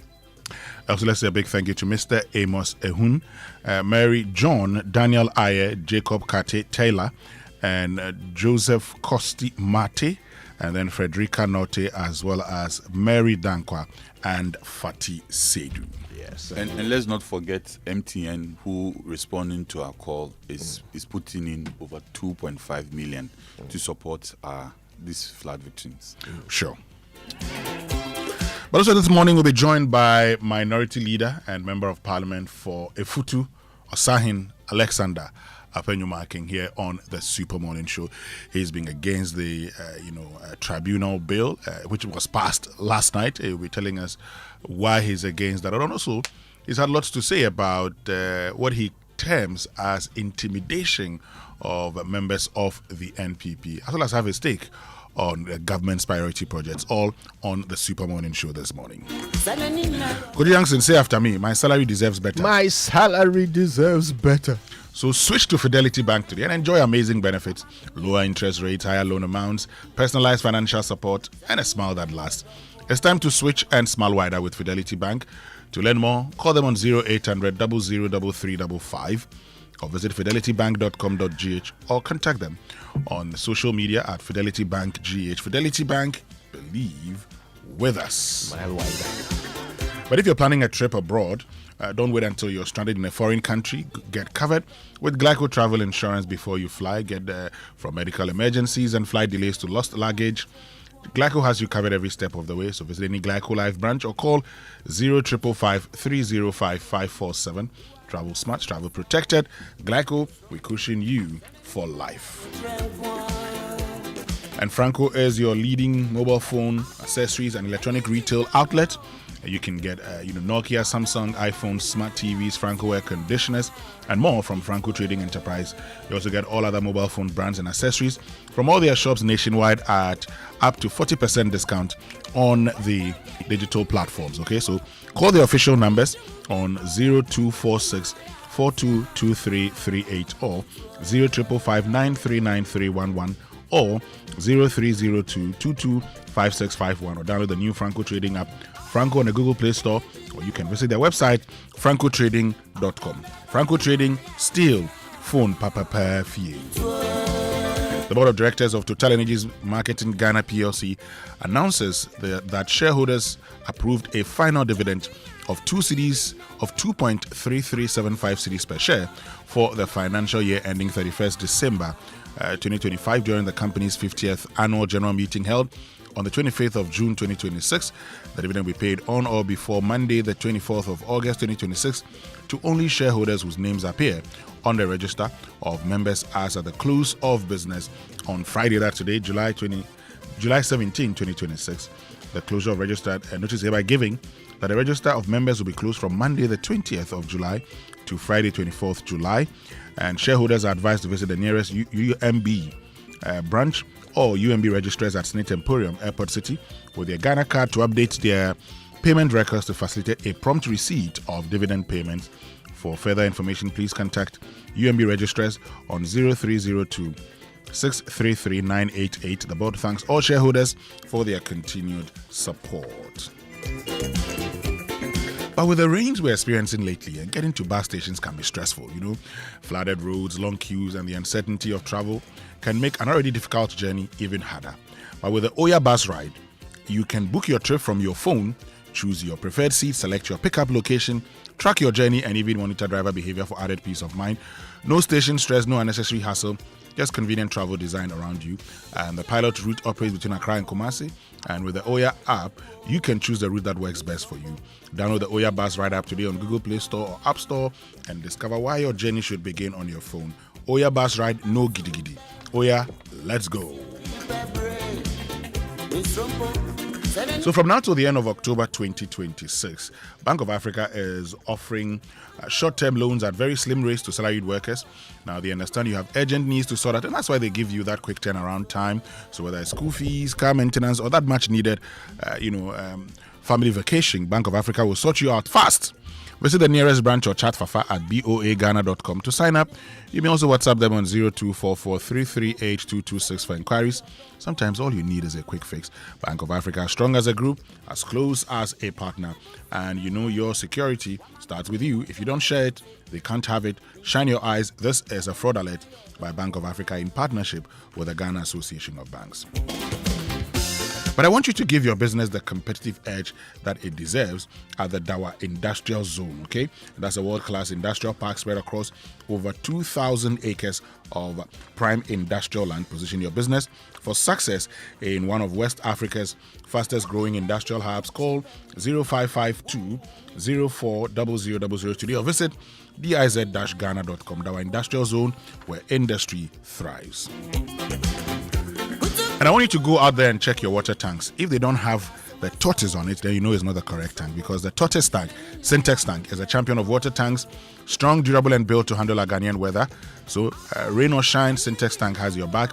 Join the Syntex family today and enjoy water storage that's stuff like a tortoise. Call 0244-335-1682 to buy. Now, find one of our 400 agents nationwide. You can also shop online at syntexgh.com. Syntex tank, you're strong, you're tough. Let me introduce to you Ghana's leading photocopier leasing company. So why buy a multifunctional photocopier when you can lease and pay as you copy and print, or design your own payment plan? Lease an A4, A3 heavy-duty MFP with sorter stapler finisher, production machine with sorter stapler finisher, and enjoy free toners and cartridges, free repairs, free maintenance, centralized monitoring of all staff, and nationwide coverage. Forget about the unnecessary expensive gimmicks and save yourself over 60% cost. Join the hundreds of satisfied customers across every sector in all the 16 regions and lease an MFP from us. Visit us at valexlease.com. Call us on 0244-644-048 or 0535-208-661 and then 0208-603312. Remember, Valex Lease is a wholly owned Ghanaian company. Terms and conditions apply. Valex Lease, affordable document management solutions. So guys, I'm sure by now you know why the children leave home very neat and return looking so different. Well, I tell you, non-stop action, all the learning and sports burn energy. So those sweat stains, torn uniforms, and dirty shoes, they show that your kid has been very active. And that's why they need nourishment and energy at breakfast. So give them the nutritious Milo every day. Milo contains vitamin D that supports energy release to help their daily performance. Milo, energy to go further. And this is FDA approved. Stay with us. When we return, we'll bring you sports and birthday messages here on the Super Morning Show. We'll be right back. Your space, when it comes to you, things have also been good and it has been quite predictable for you, or it has been a little bit bumpy and very unstable when it comes to your business, when it comes to your space. This is Joe Jackson. Listen, the one thing that businesses hate is volatility. The one thing that businesses hate is the lack of stability. The first 6 months of the year have been relatively stable, have been relatively without the volatility that we had seen in years past. So on that score alone, we would say that it has been a better year. Last year, things were coming down. This year, they've stayed level. Our economy can be described as robust, but not yet fully, as resilient, but not fully robust. I say resilient because some of the international challenges, like the closure of the Hormuz Strait, have not affected us as badly as could have happened. But yet, we are not out of the woods yet. So if you ask me, what is the expectation for this mid-year budget? All we want to see is the same behavior that has kept the stability to continue. We want the behavior, especially on the fiscal side. So we'll be watching the minister's revenue numbers, his expenditure numbers in the first 6 months leading up to the end of the year, and hoping that that restraint that they've shown, that discipline that they've shown, what they've shown that has kept the economy fairly stable will continue. So I get the impression that on your side, for the first 6 months of this year, when you look at the state of your businesses and the sector, things have been quite stable. That's what I get from you, right? Yes, you're very right. Stable, so good. Guta, I believe you've been selling a lot more. Inflation hasn't been that bad, so you can plan. The city has been fairly stable, so you're bringing a lot of goods to sell. What is the state of businesses? What has it been for you guys, your members, in the retail space when it comes to the first 6 months of this year? Well, George, good evening and thank you for having me. I hope you can hear me. I can hear you loud and clear. Fine. Well, I would say for the first half of the year, businesses has been good. It is the responsibility of the government to create an enabling environment for the private sector to grow. And to a large extent, I would say government has been able, to do that by making sure that all the macroeconomic indices are pointing the standard rate of VAT.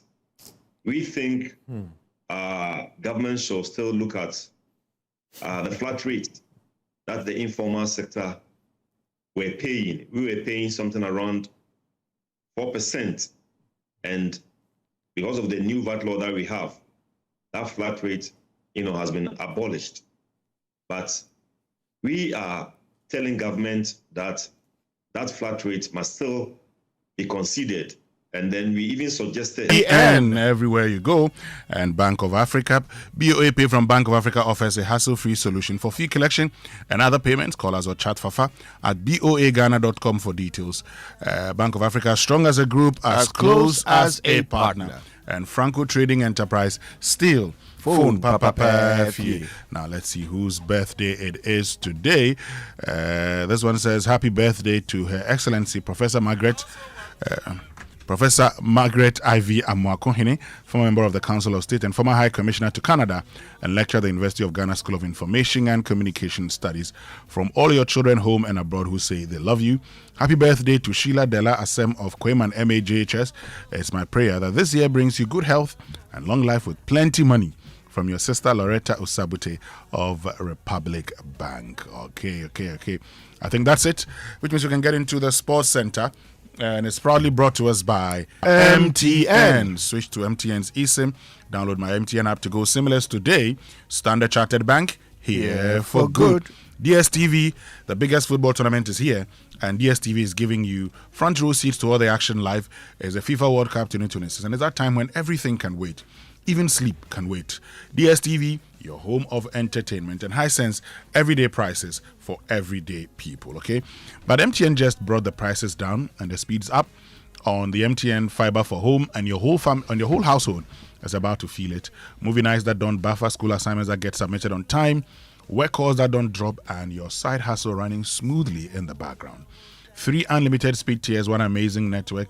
Now you can enjoy 100 megabits per second for 299 Ghana cedis, 300 megabits per second for 444, and 500 megabits per second for 999, all per month.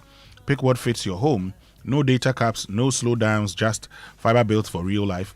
MTN Fiber for home. Your speed, your home, your choice. Only MTN everywhere you go. And for 130 years, Standard Chartered has been more than a bank. We've been a partner in progress, from helping establish Ghana's financial system to building business and connecting them to the world. From helping generations grow and protect their wealth to powering innovation and helping communities thrive. Today we stand on 130 years of heritage to power your ambitions and unlock opportunities. 130 years of expertise to drive cross-border connections that move businesses forward, support your financial and wealth aspirations, and to sustainably impact communities. As always, we believe we can achieve more by partnering together. Standard Chartered, here for good. But if you're looking for premium electronics and home appliances at unbeatable value, choose Hisense, Ghana's trusted brand for innovation, quality, durability, and affordability. From world-class televisions, refrigerators, chest freezers, and air conditioners to a complete lifestyle range including laser TVs, gas cookers, washing machines, smartphones, sound systems, water dispensers, microwaves, blenders, rice cookers, kettles, irons, air fryers, and More, Hisense has everything you need to upgrade your home and everyday living. So whether you're creating the ultimate entertainment experience, furnishing your kitchen, or making your home smarter and more comfortable, Hisense delivers cutting-edge technology designed for modern lifestyle. And as one of Ghana's leading electronics brands, we stand firmly behind the quality and reliability of our products. That's why customers enjoy up to a 5-year manufacturer's defect warranty on their products, giving you peace of mind with every purchase. With conveniently located showrooms across Ghana, getting your favorite Hisense product has never been easier. So check out their showrooms in East Legon, Kiseman, Achimota Mall, North Industrial Area, Accra Opera Square, Accra Tudu, Dansoman, La Paz, West Hills Mall, Broadcasting, Kaswa, Bachona, Junction Mall, Tema Community 1, Tema Community 25, Amrahia, Afenyo-Markin, and Hacho.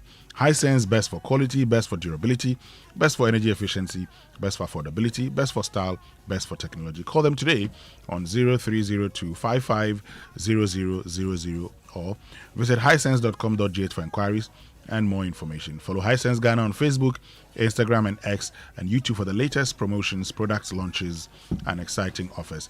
Hisense, everyday prices for everyday people. Aju. Winston, good morning. Good morning, my brother. How are you doing? I'm fine. How are you? Oh, as you can see, God is still taking very good care of his children. Mm-hmm. You and Kojo. I will take your World Cup final predictions. Oh, my brother. I don't know. How can you not know? You don't support either side? No. I think that Argentina can win this. Argentina can win. Kojo? I think Argentina will win 3-2. 3-2. Kojo Jansen is going with that prediction that someone said came in 2021. Argentina will win the 2026 World Cup. They'll beat Spain 3-2 in the finals. I see. They can win, but everything is possible in the last World Cup final was a high-scoring one in itself. 3-3. Yeah, so and the 2018 one was 4-2. Yes. Okay, so that's the possible. last three actually. I think the 2014 was where we had 1-0. 1-0, yeah. Extra time. Well, let's see how it goes. As far as hate watching goes, this will be a weird one because I don't think you can hate watch any of the two teams there. Well, let's get into the Joy Sports Center, but we'll start with matters relating to the Black Queens, who are in Morocco as they prepare to take on the rest of the continent in the African Women's Cup of Nations. In a little over a month, the Queens will face Cape Verde on the 29th of August in the first of 3 group stage matches at the WAFCON in Morocco, followed by Cameroon on August 2nd. And 4 days later, Mali. Black Queens head coach is Afenyo-Markin. He's been speaking about the significance of this competition and has set his sights on winning the trophy for Ghana.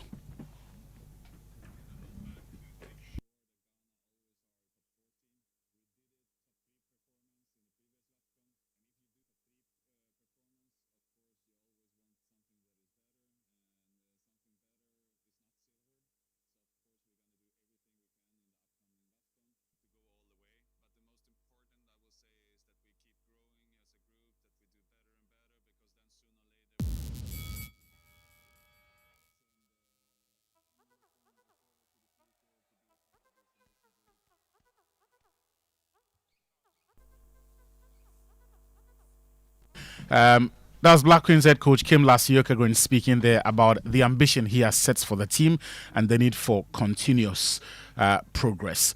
Now, let's move the conversation on and detour briefly into athletics and cycling specifically, because President of the Olympic Committee is Richard Akpokavi. He stressed the need for a stronger collaboration between the Ghana Road Safety Commission, Police Service, and the Ghana Olympic Committee to ensure the safety of the country's cyclists. Richard Akpokavi was speaking on the sidelines of this year's Pro Ride launch.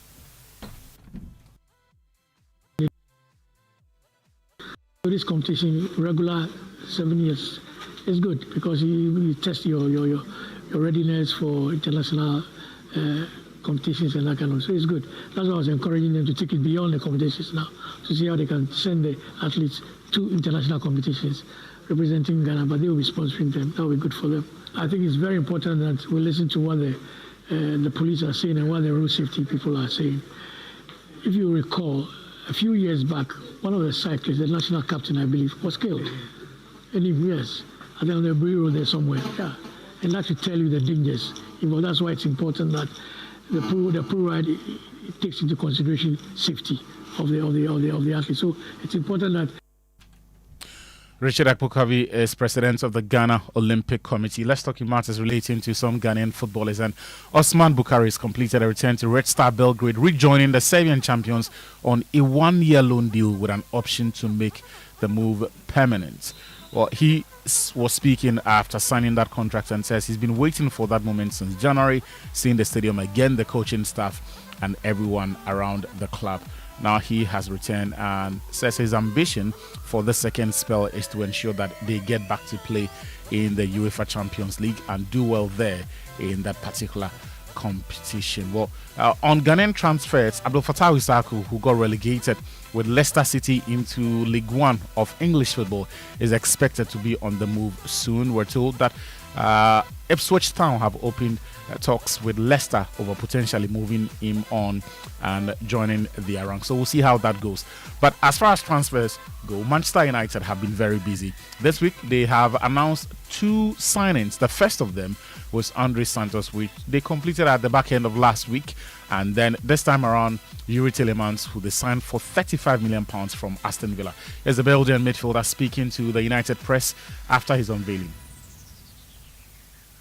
I'm very happy, very excited to start and meet the teammates and start being on the pitch together. I'm very happy, looking forward to it, and obviously him being a midfielder, he can give me a lot of tips and I can learn from him inside his structure. So I'm really looking forward to it, to learn from him and obviously to link up with my teammates. I don't think I can understand the magnitude of it yet. I think once that first game hits and you feel the fan base, you feel everything that's around it, that's when you can realize how big a club it is. Yeah. Well, let's talk about Arsenal next, because they will assess William Saliba's back injury when he reports back to the club after World Cup duty. He's been dogged by a back issue for several weeks and carried the problem into the World Cup, playing through the pain barrier. But that issue was exacerbated during France's semi-final loss to Spain when he was forced off after just 30 minutes in that game. He's made 50 appearances in all competitions for Arsenal last season as they ended their 22-year waits for the Premier League title. And Saliba said he's had some minor niggles for several months.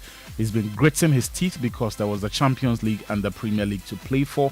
The World Cup comes around only once every 4 years, and so you've got to grit your teeth. Unfortunately, he got injured in that semi-final game. Well, he will not be available for France when they take on England later tomorrow night at 8 p.m. For that third place match at the FIFA World Cup after both teams lost their semi-final clashes. Let's still stay on the theme of Premier League news. And in Fulham, they've got a new manager, Alvaro Arbeloa, who was formerly caretaker manager at Real Madrid. He's been speaking about his expectations even as he begins work in London. Well, I want a team with a clear identity. I want to see a team that plays with courage and with personality. We want to be a really offensive team, really brave with the ball and aggressive when we lose it and ready to attack. I think we need to show that passion, that ambition every game and give everything that we have. Yeah, that was Alvaro Arbeloa. He'll be coaching in the Premier League when it begins the season in September. He's the new manager for Fulham. Now let's talk about the World Cup, because officials in New York and New Jersey have issued an air quality health alert because of the wildfire smoke just days before the World Cup final. There is a haze that was caused by Canadian wildfires, and it has blanketed the New York region, prompting officials to urge residents to reduce outdoor exertion and stay indoors if possible. Now, you know, the New York-New Jersey Stadium is in East Rutherford, New Jersey, and will host the final between Spain and Argentina on Sunday at 8 p.m. Conditions further deteriorated just before Spain landed in New Jersey on Wednesday night, a day after the semi-final victory over France in Texas. Spain had spent Thursday training outdoors looking unaffected by the air quality and so far have not complained about that situation. Argentina, they have stayed in Georgia after the semi-final win over England, but they will begin their training today on Friday which I suspect should start a few hours from now. Contractor Dan Edgar had said his daughter Caitlin was practicing at New York, New Jersey Stadium on Thursday, where she'll be dancing and performing for the final. And at the moment, there are no immediate concerns over the weather adversely affecting the match itself. Well, we can quickly wrap up by hearing from Michael Owen, because England are still licking their wounds, and the former England international says he still has not recovered from the disappointment of losing to Argentina, particularly in the manner in which they lost the game. I think we gave the game away. I don't think Argentina beat us. I think we gave it them. In the end, they could have won 4-1 or 5-1 or something. They hit the post. But after an hour, we're in total control. We're 1-0 up. All we had to do is watch Spain the night before and see what happens when you're 1-0 up. Keep playing, keep the ball, stay brave, stay confident, just keep the ball. And we just panic and we're scared of losing. And then even our manager makes mistakes, throws on 3 defenders and takes off attacking players. Totally hands the initiative to Argentina. We gave them that game. That was Michael Owens speaking there. Just before we wrap it up, Olympique Marseille, the French side, they are in Ivory Coast for their first part of their preseason and will play as guests of the newly promoted Yamoussoukro FC on Friday, ending the Joy Sports Center. But actually, you've not told me your prediction. Who's winning? I think Spain win it. You again? Yeah, Spain will win. Oh, then Spain will lose. But I told you Spain will beat France, and they beat France. But you told me England will beat Argentina. My predictions on Spain have been spot on. So, well, let's see what happens. Yeah. Thank you very much, Victor Atwitamakulu, for joining us with the latest in the world of sports. But let's get interactive this morning here on the Super Morning Show. You have any question for the minority leader of Sahin, Alexander Afenyo-Markin, who joins us today? Share them with us on X. Use the hashtag JoySMS, and then on WhatsApp 055-1111-997. Social media messages here on the Super Morning Show, brought to us by EcoBank, the Pan-African Bank, number 10 liver salt, a refreshing relief, and Cowbell Coffee with you every moment. But also tell us, who the country you expect to win the World Cup, Argentina or Spain? Do you know how money really moves in Ghana? Well, at EcoBank, we know it doesn't move only on payday. It moves every day, connecting Ghanaians with their families, communities, and businesses. There's airtime sent to a sister, transport money for daddy, support for a cousin's education, contribution towards family funeral, and a helping hand when it matters most. In Ghana, money is more than a transaction. It is people supporting people, families helping families, and communities moving forward together. That's why there's EcoBank, a bank built for the way Ghanaians and Africans move money, with one seamless banking experience across 34 African countries. EcoBank digital platforms connect people, businesses, and opportunities in Ghana and across the continent. Pay bills, transfer money, access ATM services, and manage your finances anytime, anywhere with the EcoBank mobile app or USSD *770#, and then EcoBank online and EcoBank ATMs nationwide. EcoBank, the Pan-African Bank. And on Big Stories this morning, brought to us by Telecel Connecting Energies, Lancaster University, Ghana, the only British university campus in West Africa, and Awake Natural Mineral Water, One for Life. We're joined by the minority leader, Alexander Afenyo-Markin, here on the Super Morning Show. But your money deserves the safest home, and with Telecel Cash, you're protected every step of the way. No risk, no worries, no long stories, just peace of mind. Dial *110# or download the Telecel Play app now for safe, secure transactions. Telecel Cash, the safer choice. Send the keke. But every day, your body needs clean, refreshing water. Awake water is carefully produced to keep you refreshed and hydrated, purified and refreshing and purpose-driven. Through our One for Life campaign, we support people living with various cardiovascular diseases, where every bottle you drink, an amount is donated to the National Cardiothoracic Center, Kolebu. Drink Water, Drink Awake, proudly produced by Kasapreco PLC. Awake purified drinking water, One for Life. Drink Water, Drink Awake.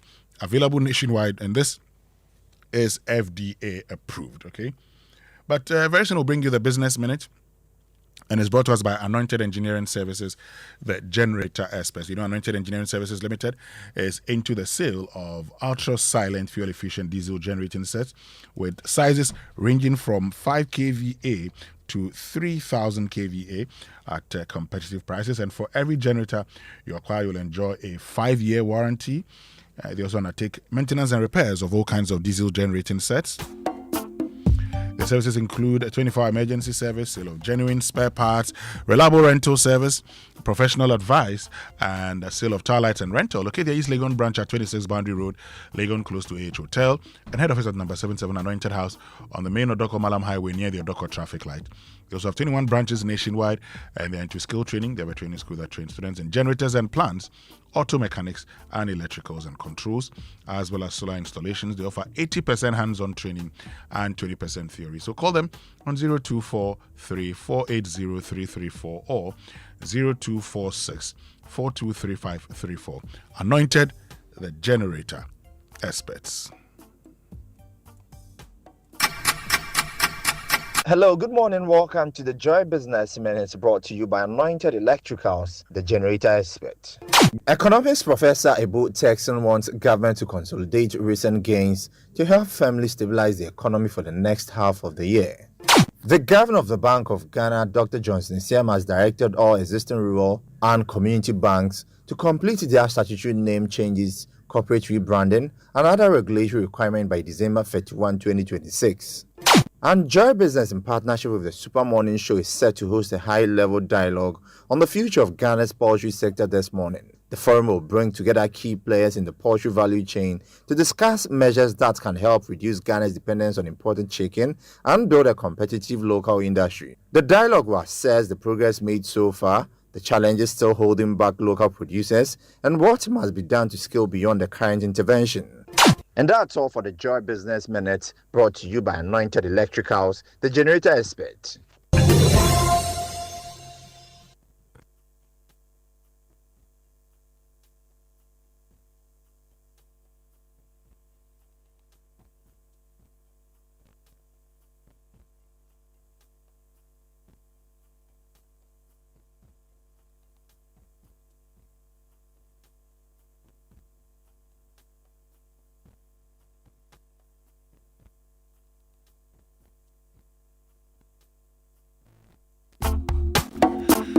Welcome back, and thank you very much for staying with us here on the Super Morning Show on Joy 99.7 FM. Stay with us. We'll be right back after these messages. We are young. The rate of between 5 to 6% that we think must still be given to the informal sector for it to be applied.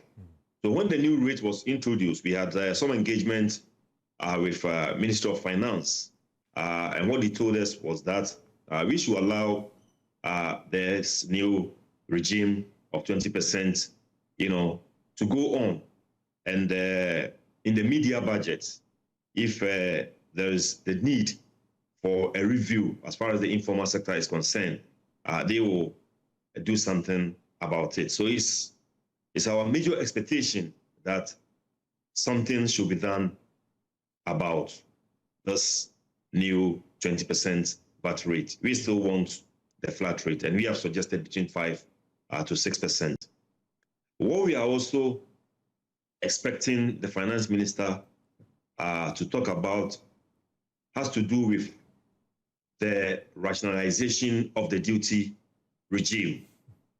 Prior to the election, we had some engagement with the then flag bearer, and we showed him a BOE, that's the bill of entry, which has all the levies and taxes that we are paying at the port, and it's amounted to about 20 different levies and taxes that we are paying.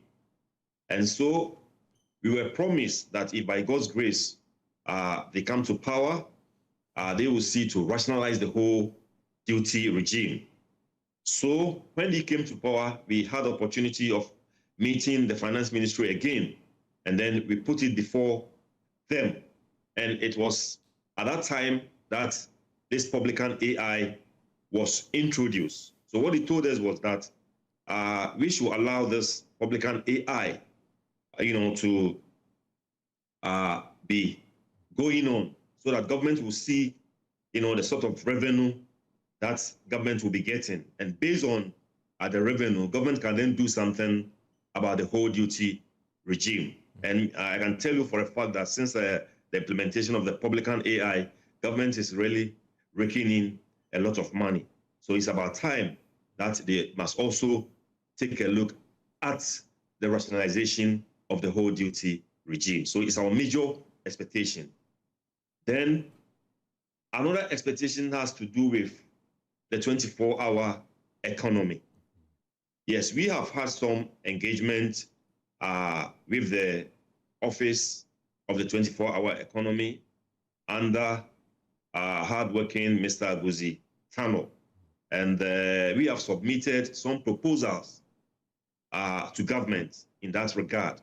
So we want to know the support, the kind of support that government will want to give to Kuta as far as the 24-hour economy is concerned. Prof, I mean, we've had some external headwinds. The Strait of Hormuz development is a major challenge here.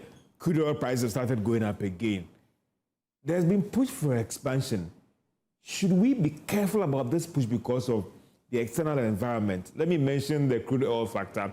Let me mention about the Strait of Hormuz. Now, if you read the wire service Reuters, there's a threat from Iran to tell the Houthi rebels to also close the Red Sea line for transportation of crude or finished petroleum products as well. We have seen gold, which has been a major driver of this economy. Prices have been trickling down as well. Even cocoa has picked up.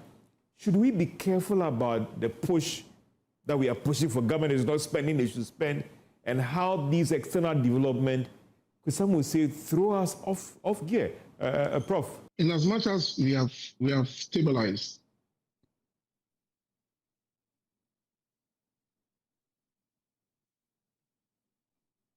I think, Prof, you can readjust or maybe increase your volume or something.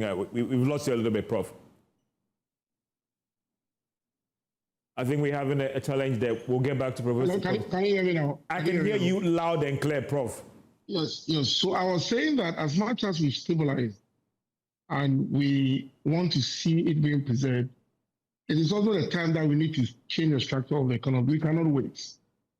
I mean, the structural changes that we need are things that will move us away from where we've been as an economy that is an extractive economy and that is import dependent, away from extractives to higher value addition and to even becoming self-sufficient in our consumption. That structural change should happen now. And I've said that in this time that we are enjoying stability, we need to build resilience. Resilience will come with a structural change. I was excited to see that the TOR has received some oil from our Jubilee fields to refine.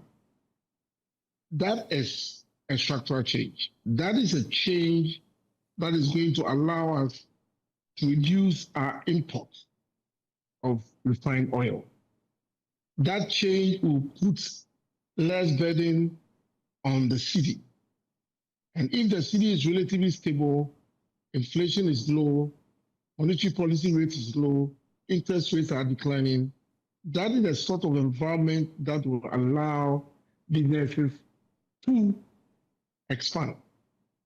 And so it means that the stability that we're enjoying now, because you asked the right question, a lot of things are happening in the geopolitical external environment that has nothing to do with Ghana, but has significant implications for the Ghanaian economy.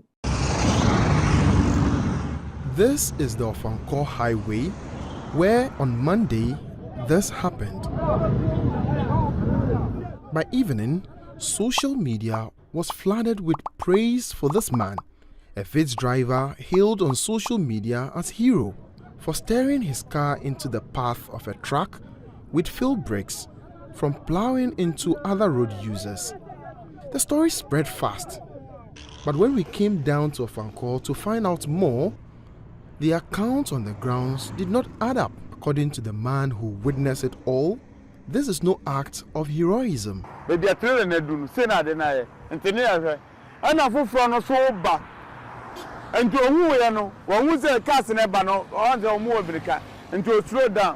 na vit no play smart. Oh, into one to me and smart. And the yin breaking and no wapra or bunch. I feel no be any or pra breaking is serious until last minute could be baby as out to man or na could deny. And the one they see as a police for no buy a better picture man or don't win in our coin. To get a full picture, we went to Achimota Mile 7 District Police MTTD station, where both vehicles have been impounded pending investigations. It's not true. It's not true. It's just a reckless driving. Preliminary investigation shows that the vehicle driver drove recklessly. Yeah, that's the actual thing. It's not that the truck driver failed the brake and the vehicle driver tried to. No. It's not that. We spoke to the truck driver himself. Ono ofa ye team na one team MPA no te ka me bumper no now speed won te 10 no nya na kura say brake na ma fail me kura mum na ma force twi handbrake say me tie be pai kura na mankum obi a mankum azen bia city me twi handbrake no original brake so na nya me boy nyina azen bia obi a moja bia MPA. The commander added that the vid driver was using a temporary license. So I asked him, for how long have you been driving? He said about two months now. Clearly, his driving license, he's using a temporary driving license. And there is a cost to the confusion. The truck driver says he's now facing demurrage charges for failing to return his container to the port on time. Demurrage won because demurrage won. Let's say 4 days in an na demurrage won that na enra asan way so asabe sima eka. As for the vid driver being celebrated on social media, he declined to speak with us on camera, but admitted to wrongdoing. Police say dockets are being prepared and the vid driver will be arraigned. For now, the man social media crowned a hero is the one police allege caused the accident. Emmanuel Jivanu, Joy News of Anko.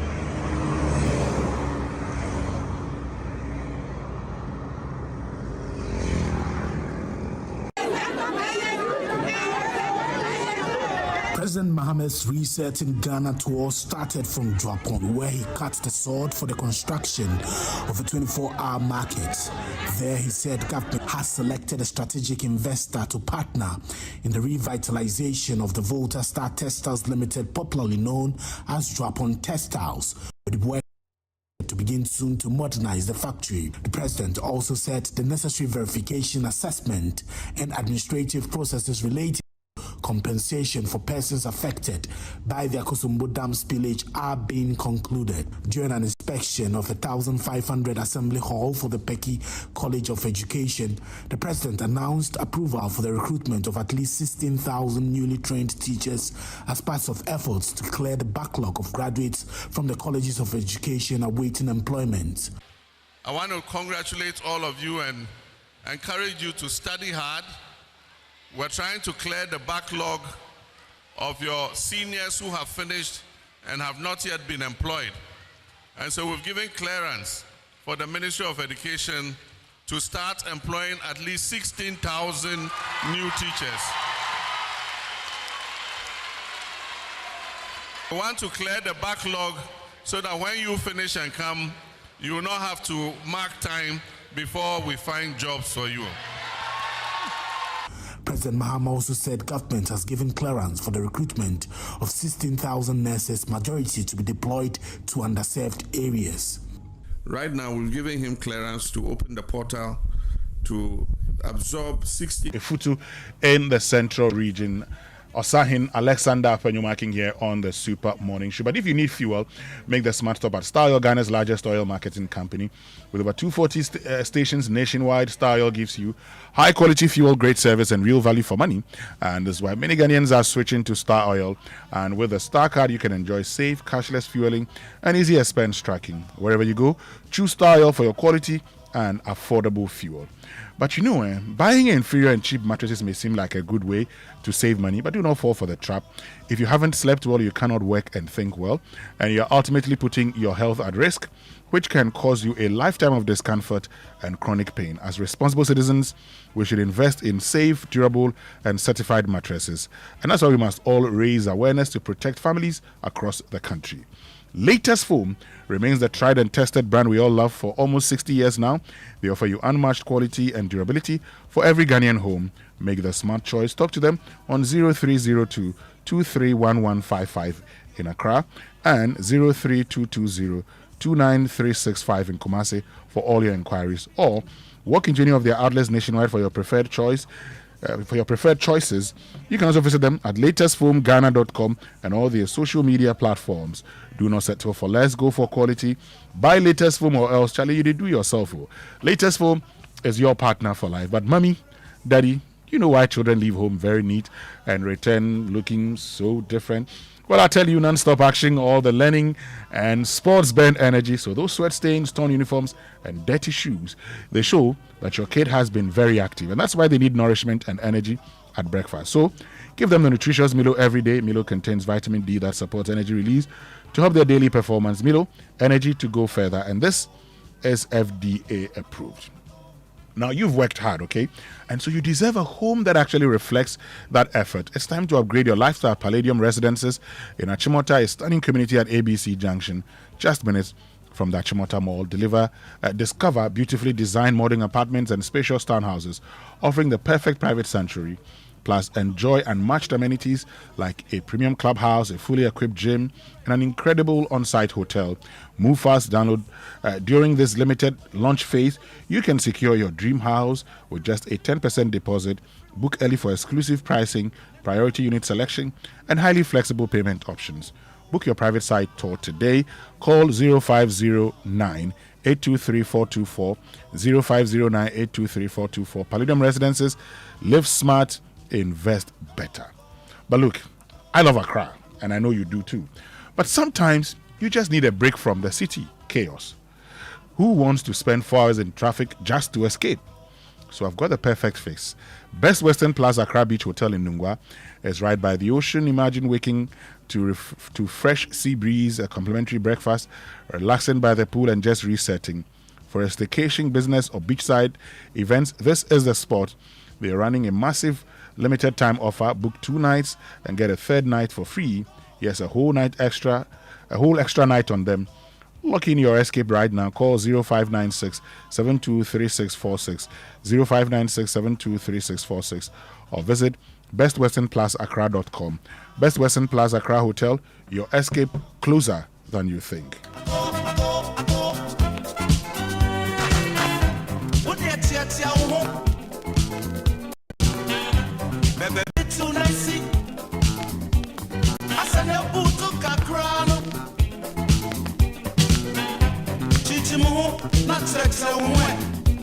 If it's a sour say, I go ya one casawasa.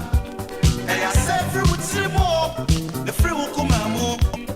Nanamo, Namo, how life I go, how life I go.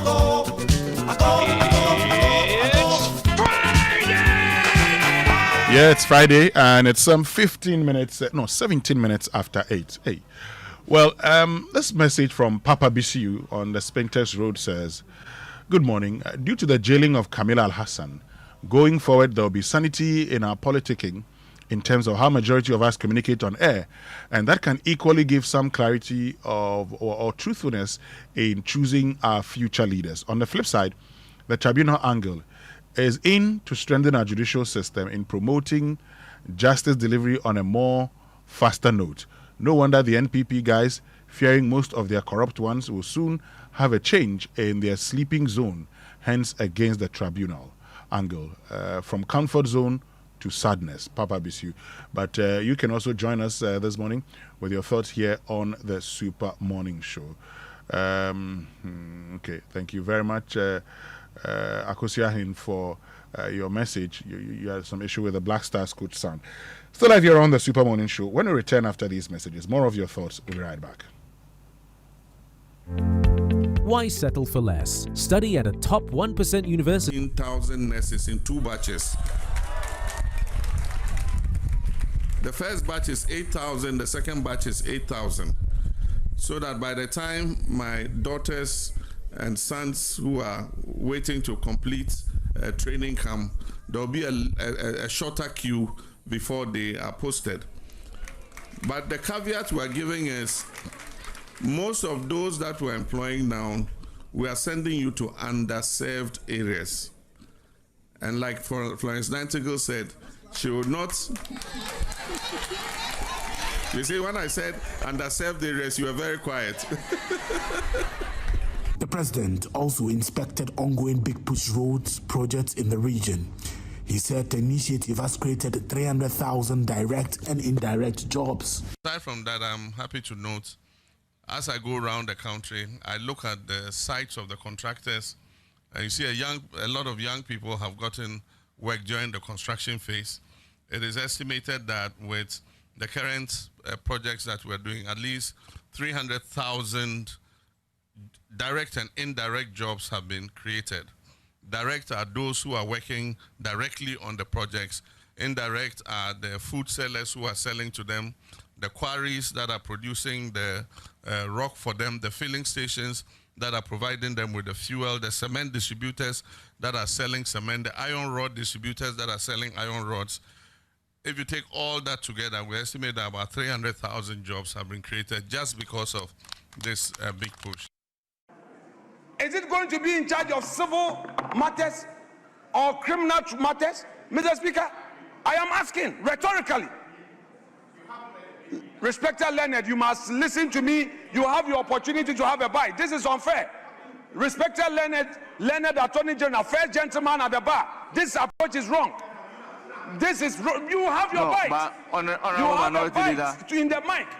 Honorable Minority Leader, Honorable Minority Leader, Honorable Attorney General, and I'm your senior in both this of you should resume your seats. I'm your senior. Honorable, I agree, but I'm your senior here, and I'm your senior here. Both of you should resume your seats. Introducing chaos.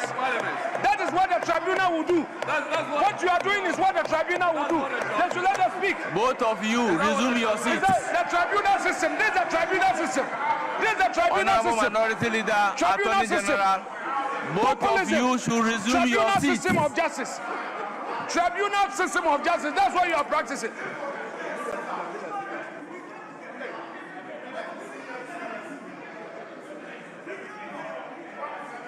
Abdul Wahab was granted permission to travel to the UK between July 4 and July 12, but was subsequently arrested at the Accra International Airport after prosecutors alleged that he had breached aspects of his bail conditions. When the prosecution attempted to move a motion seeking the revocation of Hanan's travel permission, the presiding judge, Justice Francis Apanga Achemonga, drew the attention of Deputy Attorney General Justice Rimsai to the fact that the travel order had already elapsed, leaving nothing to revoke. Justice Rimsai subsequently sought leave of the court to withdraw the application, which the judge struck out as withdrawn. Former Attorney General and lead counsel for Hanan, Godfred Yeboah-Dame, reacted to the proceedings, describing the Attorney General's actions as surprising. And I'm surprised that the Deputy Attorney General will come to court seeking to revoke an order which has lapsed. So clearly that application was incompetent, could not be granted because the order had lapsed. He also said he was baffled by what he described as the court's apparent lack of interest in compelling the state to comply with its earlier orders to return his client's passport to the court registry. Now, the reason why I'm quite baffled by what the court did today is that, well, the order for the passport to return to registry was actually given by the court, was part of the court's orders, both at the time bill was granted to him and also at the time this order for him to travel was granted, that after traveling, he should return the passport by 14 July. And that has not been done because Yoku arrested him and is keeping the passport. So if the court is not interested in ensuring a compliance with this order for the passport to return to the court registry, I do not mind. We will not make any application at all to the court for any passport to release.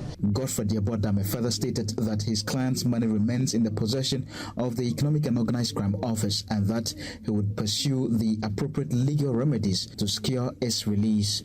You cannot arrest a person and seize money which is on him. They've seized his money.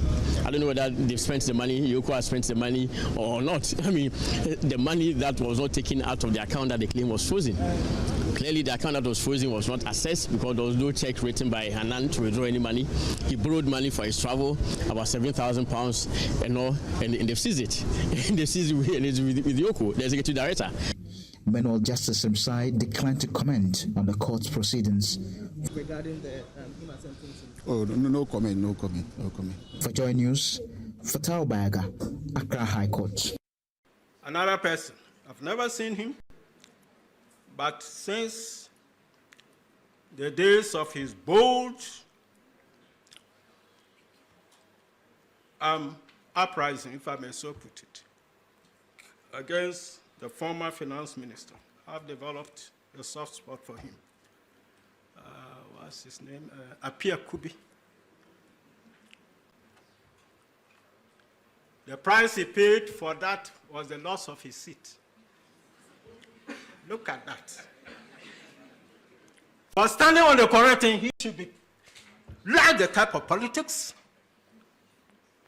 Is that commendable? I also want to acknowledge the stance of Chairman Sabonsu, who said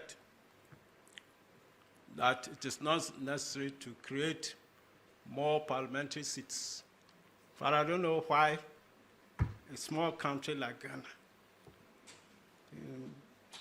the number was 100 or so, or up to 270. For what reason and purpose? What is the true benefit to the people? Brings those memories. But look, going green is not just about saving the planet. It can save you real money. So install solar panels, cut down your power costs, get an electric vehicle, and reduce what you spend getting around. Switch to energy efficient equipment and lower the cost of running your home or business. And the best part, Absa Bank can help you finance all of it. The Absa Green Finance Loan gives you what you need to make it happen. Walk into any Absa branch, ask about the Absa Green Finance Loan today, and say yes to a greener tomorrow. Terms and conditions apply. Absa reminds you to shine your eye to avoid being scammed. Your story matters. Absa. Now, life can be very loud, and the last thing you need is a phone call about a massive hospital bill. What if you could turn down the volume on life's biggest stresses with just one decision? With Eden Care, all that noise just stops. Eden Care is a dedicated individual and family insurance plan that combines everyday accessibility with the trust and experience of a proven health insurer. Beg your pardon. Now think of it as your personal caregiver.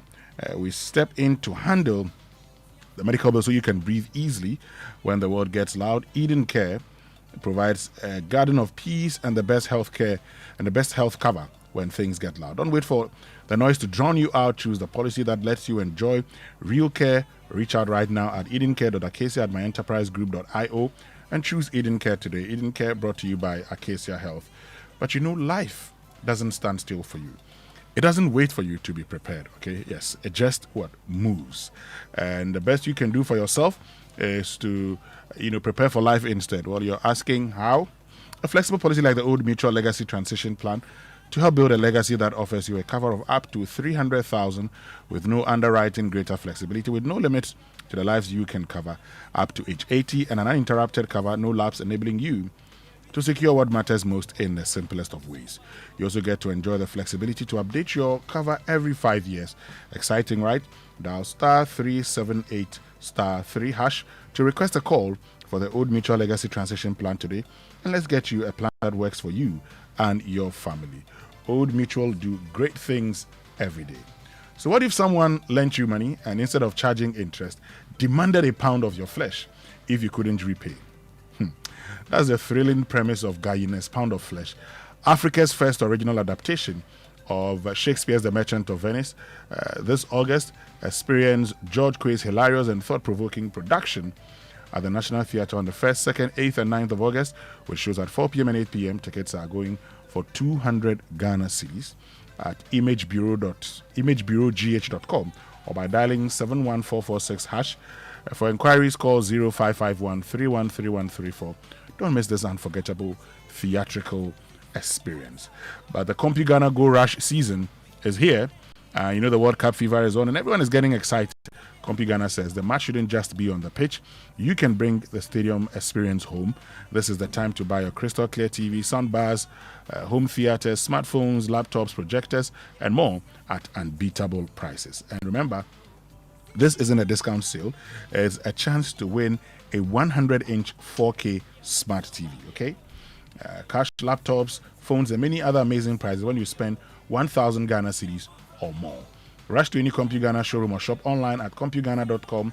Call 0302752020 or WhatsApp 0243143143. CompuGhana Go Rush season the ultimate football experience. But it's your birthday today, so happy birthday to Jenny Vanderpoy.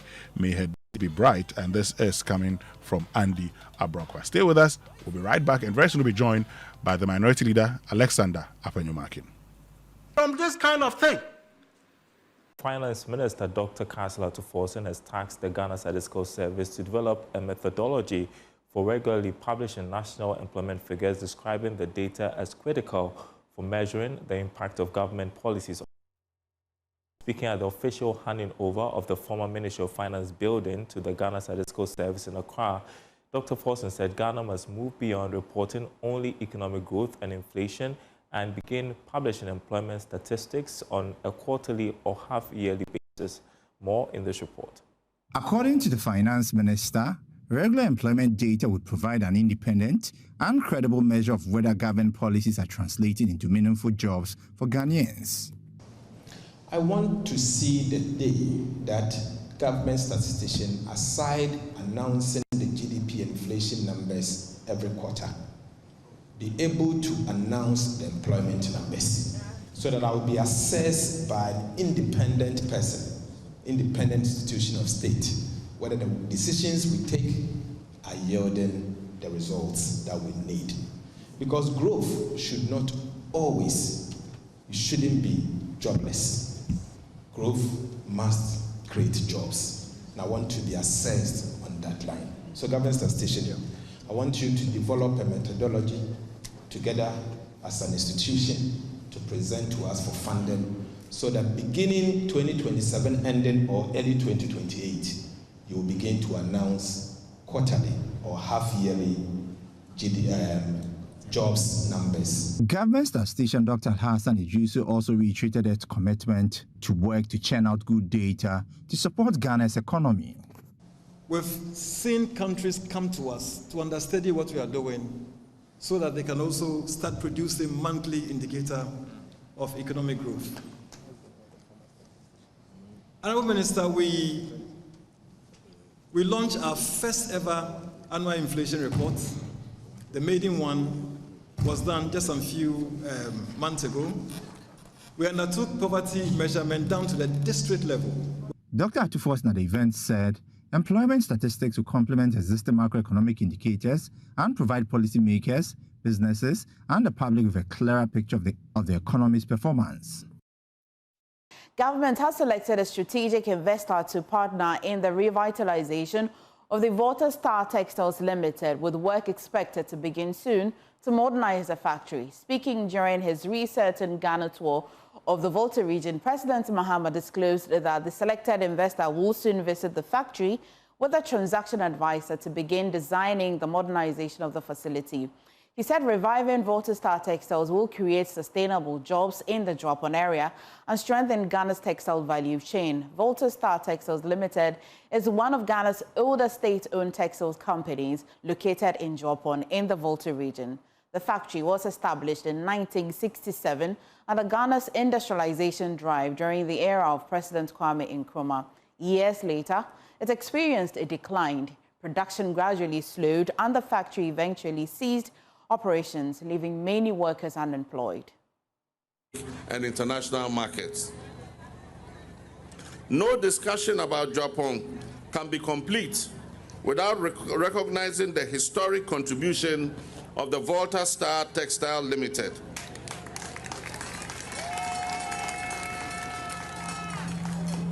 Which for many years symbolized hope, employment, and industrial progress while supporting thousands of families and shaping the community's economic identity. Government is determined to restore the legacy of the Volta Star Textiles Limited.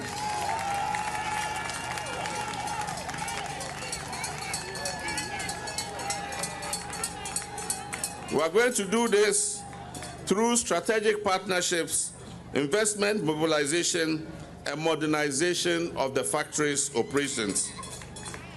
And I'm pleased to inform you that this process has made very significant progress. We appointed a transactions advisor. We advertised for strategic investors to apply. They applied, they submitted bids, and we have selected one strategic investor to partner us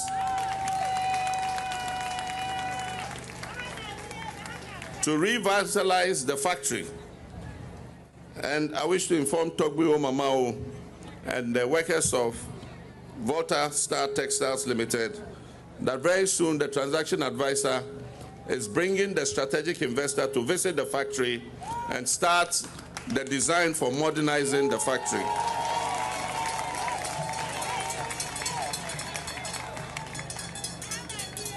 The revitalization of this factory will create sustainable jobs in the Dwapong area. It will strengthen Ghana's textile value chain, and it will reposition Dwapong as a vibrant industrial hub, complementing our broader investments in agriculture, commerce, and infrastructure. And one of the things somebody asked was where we're going to get the cotton to spin. Arrangements are being made to sign a memorandum of understanding with the government of Benin to supply us with cotton from Benin to feed the factory in Ghana. The president also says the necessary verification, assessment and administrative processes relating to compensation for persons affected by the Ekosombo Dam spillage are being concluded. The resilience of the people of this region has been tested in recent years. The spillage of the Ekosombo and Kpong dams caused significant hardship for many families, affecting homes, farms, businesses, and livelihoods across several communities. Government has remained fully engaged in addressing the aftermath of that unfortunate event. The necessary verification, assessment, and administrative processes relating to compensation are being concluded, and I wish to assure all affected people that government remains committed to ensuring that the process is finalized fairly, transparently, and responsibly. Once this process is finalized, the Minister of Finance made allocation in this year's budget to start the payment of compensation. If the money allocated is not enough, allocation will be made in next year's budget to continue the payments. The president also cut sort for a 24-hour economy market at Dwapong.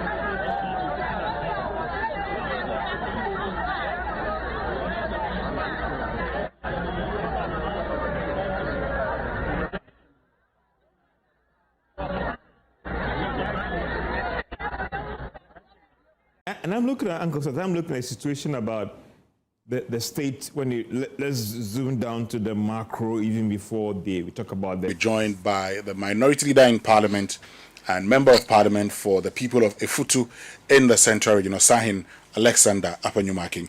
And he's here with us. Good morning.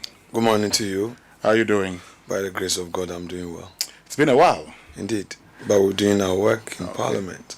So Talking far, about doing your work in Parliament, and let me just take you to Parliament, because yesterday the Public Tribunals Bill generated a lot of debate, has passed, but your group, the minority, unhappy, walked out. The question is this is something that the NDC had indicated they're going to set up. In fact, I remember during the vetting of Dr. Dominic Ayine, he was asked questions about this. What's wrong with a public tribunal? Well, a justice delivery system architecture must guarantee certain outcomes depending on whether or not you've met a threshold as required by law.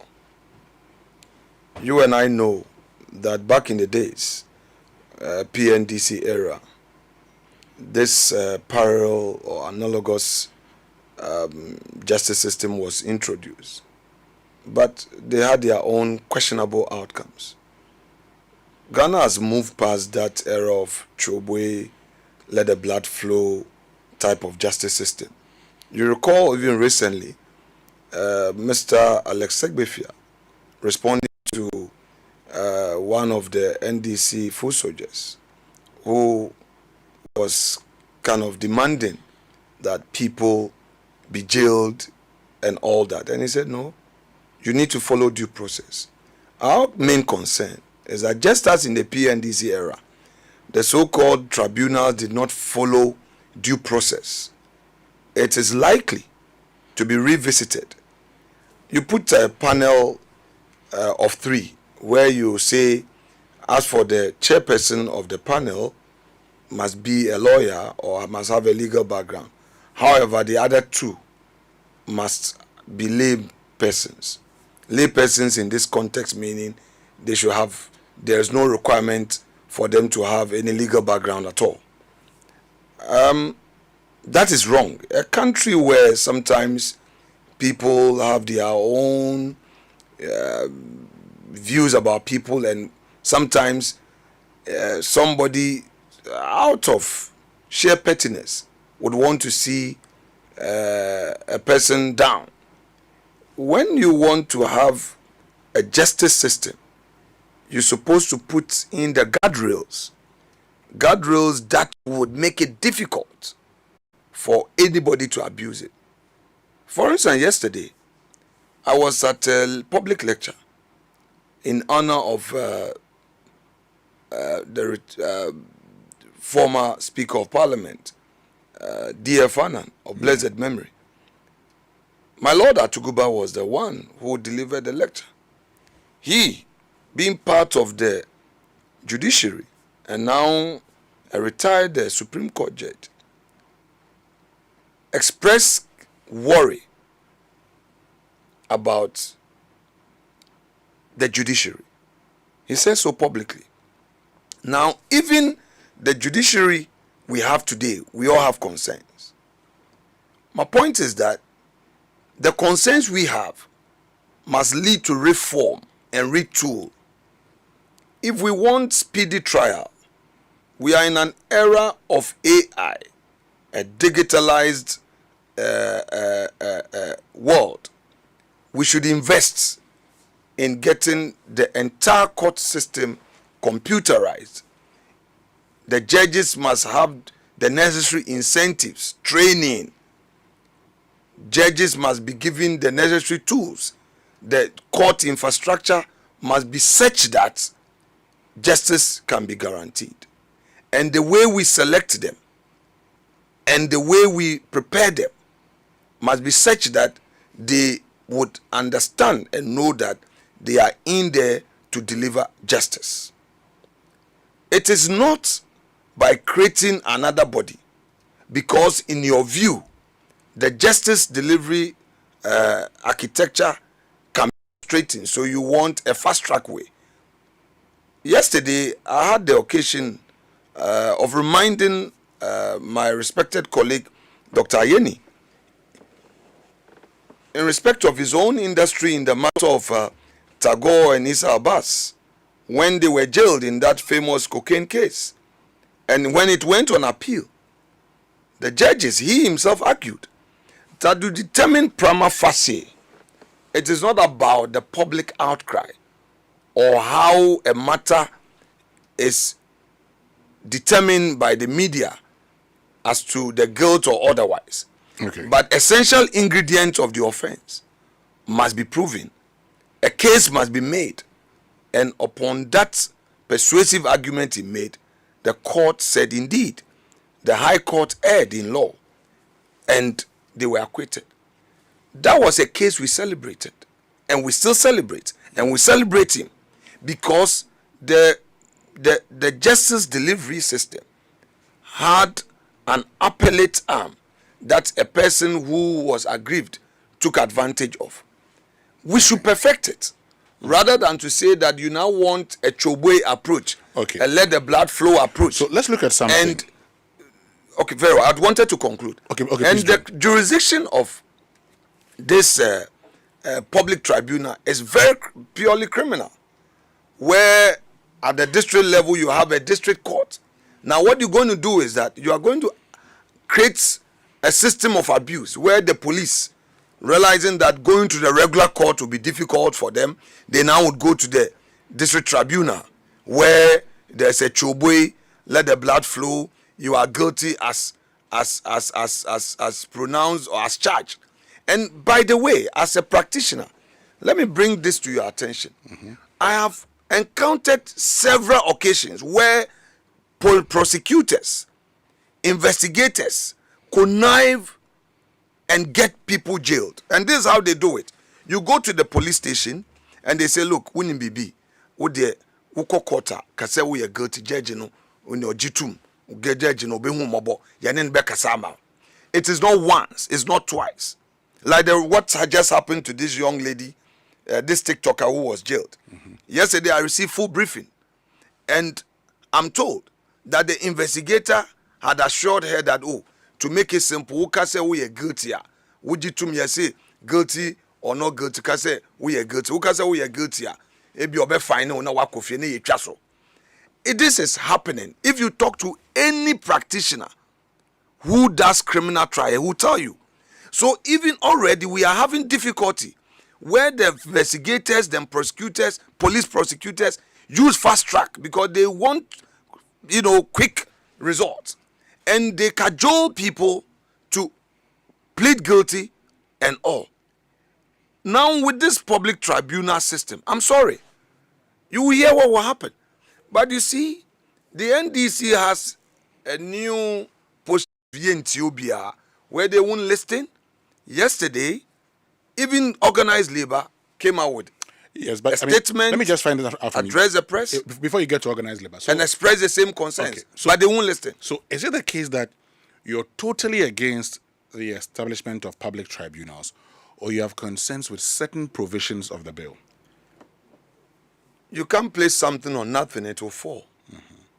Therefore, to the extent that the tribunal system they are introducing creates some new dispensation, and in my view is going to disturb the system we already know, I cannot be too sure of whether or not people are going to get justice.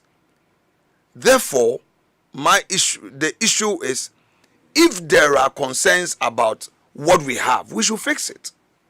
We all express concerns about some attitude of judges, how sometimes justice is delivered. So we should fix it. The way to fix it is not to make it worse. Okay. So you are against the whole concept completely of public tribunals? Completely. Not with certain aspects of it? No, but the whole thing is you are creating an analogous system where you say you are going to allow lay persons to determine certain cases, and they are three, and you're saying that majority. So if the presiding the chairman of the tribunal, who is a lawyer, he is outnumbered by the two lay persons. For him or her should be a lawyer, so would have a certain level of knowledge. But for the two lay persons, they would have to take a vote. So at any point, if they say no to the lawyer who is the chairperson, you go to jail.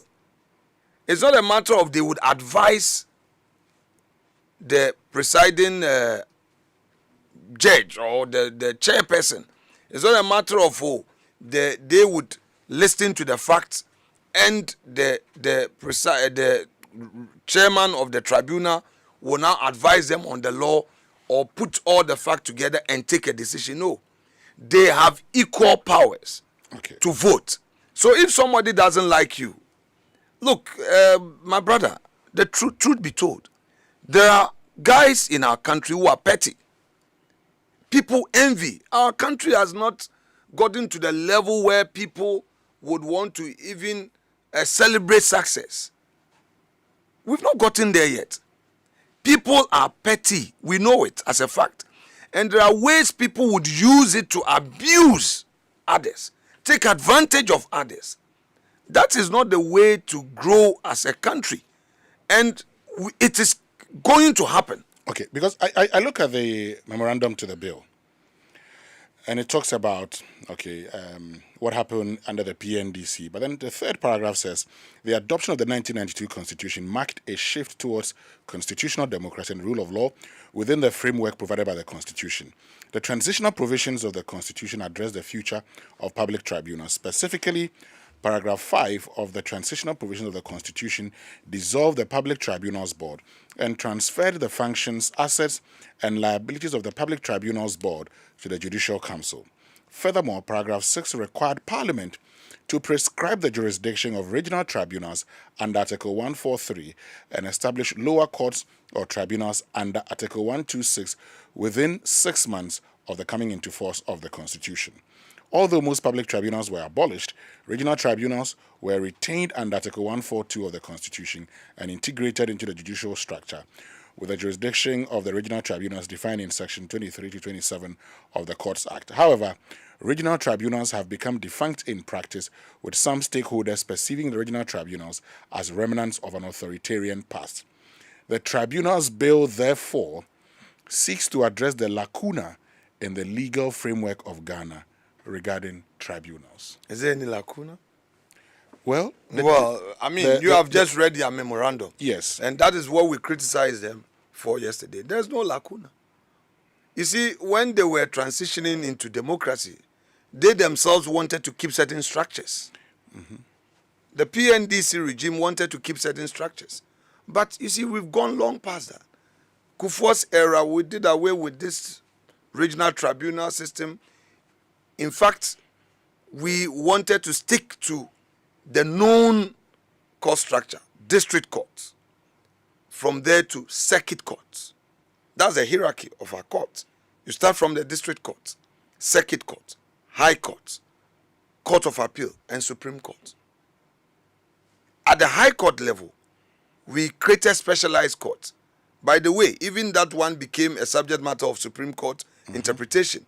The respected Tatu Chikata, yes. Challenged that. So the judiciary itself, through the establishment of these specialized courts, has created room for matters to be considered in a manner that would ensure justice.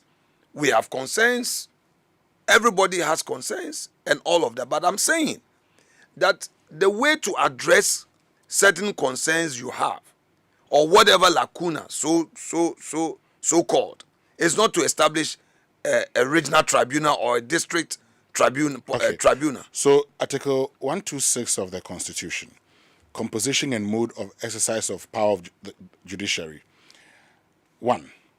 The judiciary shall consist of A, the superior courts of judicature comprising the Supreme Court, the Court of Appeal, and the High Court and regional tribunals. Then B, such lower courts or tribunals as Parliament may by law establish. It means there's an option not to. But when it comes to High Court and regional tribunals, the law says this shall be the composition. Well, let me repeat myself. Before we were ushered into the new dispensation, the dispensation we've practiced for some 30 years plus, there was a regime. Mm-hmm. In coming into this dispensation, they wanted to keep certain structures of theirs. One of it is what you've just read. And I'm saying that some 20 years or so ago, we did away with the regional tribunals. We've not had them. When Kufuor came into office, these regional tribunals, we were taken off. Now, Professor Mills came into office, no regional tribunal. We relied on the traditional court. President Mahama, Chapter 1, we relied on the tribunal, the court. Akufo-Addo, 8 years, we relied on the court. And Mahama, Part 2 or Chapter 2, Phase 2. Perhaps they are contemplating Phase 3. We are now hearing of tribunals. Is it because they have difficulty in using some shortcuts to jail people, so they think that they want the tribunals to do that for them? I think so. You think so? Yes. If you see how Iyoko is acting, by the way, look at the police service. Look at national security, BNI.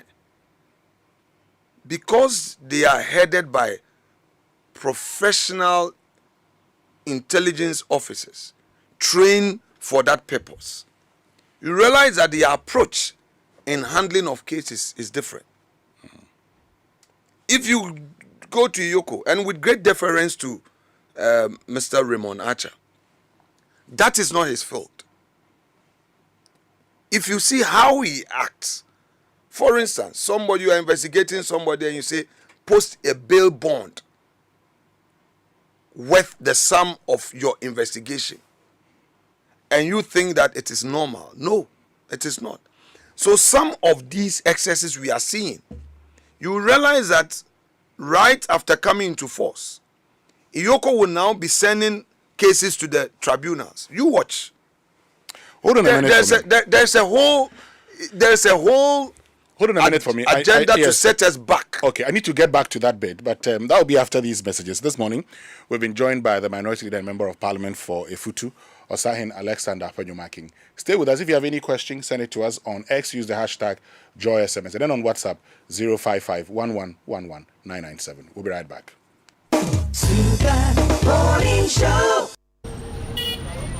The external environment, that when it comes to the manufacturing sector, when it comes to industries, how has it been for you for the first 6 months of this year? I think generally speaking, you see, once the macros are reasonably stable, companies are able to plan. When they plan, at the very least, they know that their projections in terms of revenue and expenditure will stay within certain range. It doesn't push them to be increasing prices, because anytime you adjust your prices has implications. You're either losing market share, you may generate revenue, but what does the revenue mean against expenditure? So it puts them in a very difficult situation where they have to constantly be doing analysis. So when you have stability, it helps a lot. And I think this is what we are experiencing. And I'm supporting this point by the AGI Business Barometer, which we do on quarterly basis. The first 2 quarters we've done, we've seen, at least for the past 3 quarters, if you add last quarter of last year, we see the confidence level going up. It's reasonably stable, and it goes beyond what we call the baseline. The baseline is 100. Any point above the 100 is a good point. So we are seeing, significant rise in the confidence level, meaning that people are confident and are okay with the macroeconomic environment. As to whether that will transform their businesses, that's another discussion. But generally speaking, I think the first half year, stability has been achieved, and I think people are happy with it. So I consider for manufacturing space, for industry, when it comes to your current situation, things have been fairly stable and good for industries. I would say so. Fairly stable, fairly stable. Of course, you can't have a homogeneous situation, because there are some few industries that the stability brought some challenges to them. So, for example, especially when we started seeing the appreciation of the cedi at some point, it meant that imports were becoming cheaper. So certain segment of the business community, especially the beverage industries, who has competition within the West Coast, producing similar brands, once exchange rate was stable and the cedi was actually even gaining weight, at some point it was making the influx more cheaper. So we saw a lot of influx competing seriously with them. Uncle Joe, first 6 months of the year, would I say that when it comes to your space, when it comes to you, things have also been good and it has been quite predictable for you, or it has been a little bit bumpy and very unstable when it comes to your business, when it comes to your space? This is Joe Jackson. Listen, the one thing that businesses hate is volatility. The one thing that businesses hate is the lack of stability. The first 6 months of the year have been relatively stable, have been relatively without the volatility that we had seen in years past. So on that score alone, we would say that it has been a better year. Last year, things were coming down. This year, they've stayed level. Our economy can be described as robust, but not yet fully, as resilient, but not fully robust. I say resilient because some of the international challenges, like the closure of the Hormuz Strait, have not affected us as badly as could have happened. But yet, we are not out of the woods yet. So if you ask me, what is the expectation for this mid-year budget? All we want to see is the same behavior that has kept the stability to continue. We want the behavior, especially on the fiscal side. So we'll be watching the minister's revenue numbers, his expenditure numbers in the first 6 months leading up to the end of the year, and hoping that that restraint that they've shown, that discipline that they've shown,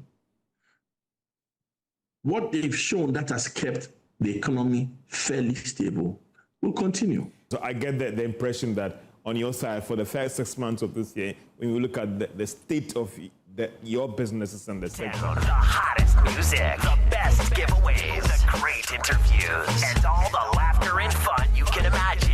Don't miss the Super Morning Show on Joy 99.7 FM. It's the best breakfast show in town.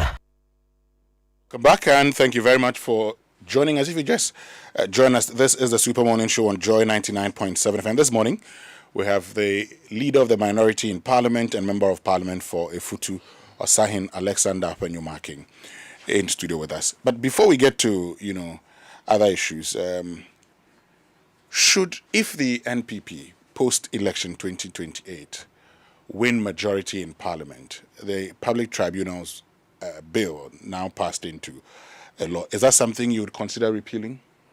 Oh, not just winning majority in Parliament, but winning the presidency. You need executive powers to support your legislative powers in Parliament to effect major reforms, transformations, and changes. The MPP's position is very clear. We don't need these regional tribunals. What we need to do is to strengthen our court system, invest in retooling, train our judges, and get those with the necessary integrity to man our courts and dispense justice without fear or favor and respect the law. Basically, that's the position of the MPP. So obviously, anything that would disturb the existing judicial infrastructure would have to go. Okay. Let's look at something. President Mahama, in this story on myjoyonline.com, nominates 3 to the Supreme Court. 3. So first of all, let me get clarity. Is there an official statement from the presidency? Yes. There's an official statement from the presidency. What I have seen is the Major Online story. Well, so I just want to be sure which stage of the process the whole thing has gotten to. Because if you read Article 1442, it provides, and with your leave, I want to quote, that the other Supreme Court justices shall be appointed by the President, acting on the advice of the Judicial Council, in consultation with Council of State, and with the approval of Parliament. So, has it gone through Council of State, Council, done the advice and all of that? I haven't seen any communication to Parliament. But let's put all those aside and address the substance. Whether or not it's within the mandate of the President to nominate justices to the Supreme Court, I say by provision of the Constitution, yes, the article I quoted supra, the President has the mandate to do that. But there's a political question. The political question is the NDC a principled political party? I submit that they are not a principled political party. Why? Because in opposition, they criticized the Akufo-Addo administration for packing the court. You recall that the last set of nominees, 2 of them, after vetting, the NDC opposed the final process of their approval, and they even became very violent on the House floor. The Ashaman MP, you may recall that when the first deputy speaker was presiding, attacked the first deputy speaker. He was actually injured, Joe Wise. He bled close to his eye. The records are, the videos are there. Where NDC disagreed with us, unlike us who would use a civil means to register protests, they went very physical and went violent, moving chairs, pushing, giving elbows, hitting and assaulting and all of that. That is what they did. Unfortunately, as fate would want it, time has exposed them. Their double standard, their hypocrisy, and their unprincipled posture. Is it now okay to nominate more judges to the Supreme Court?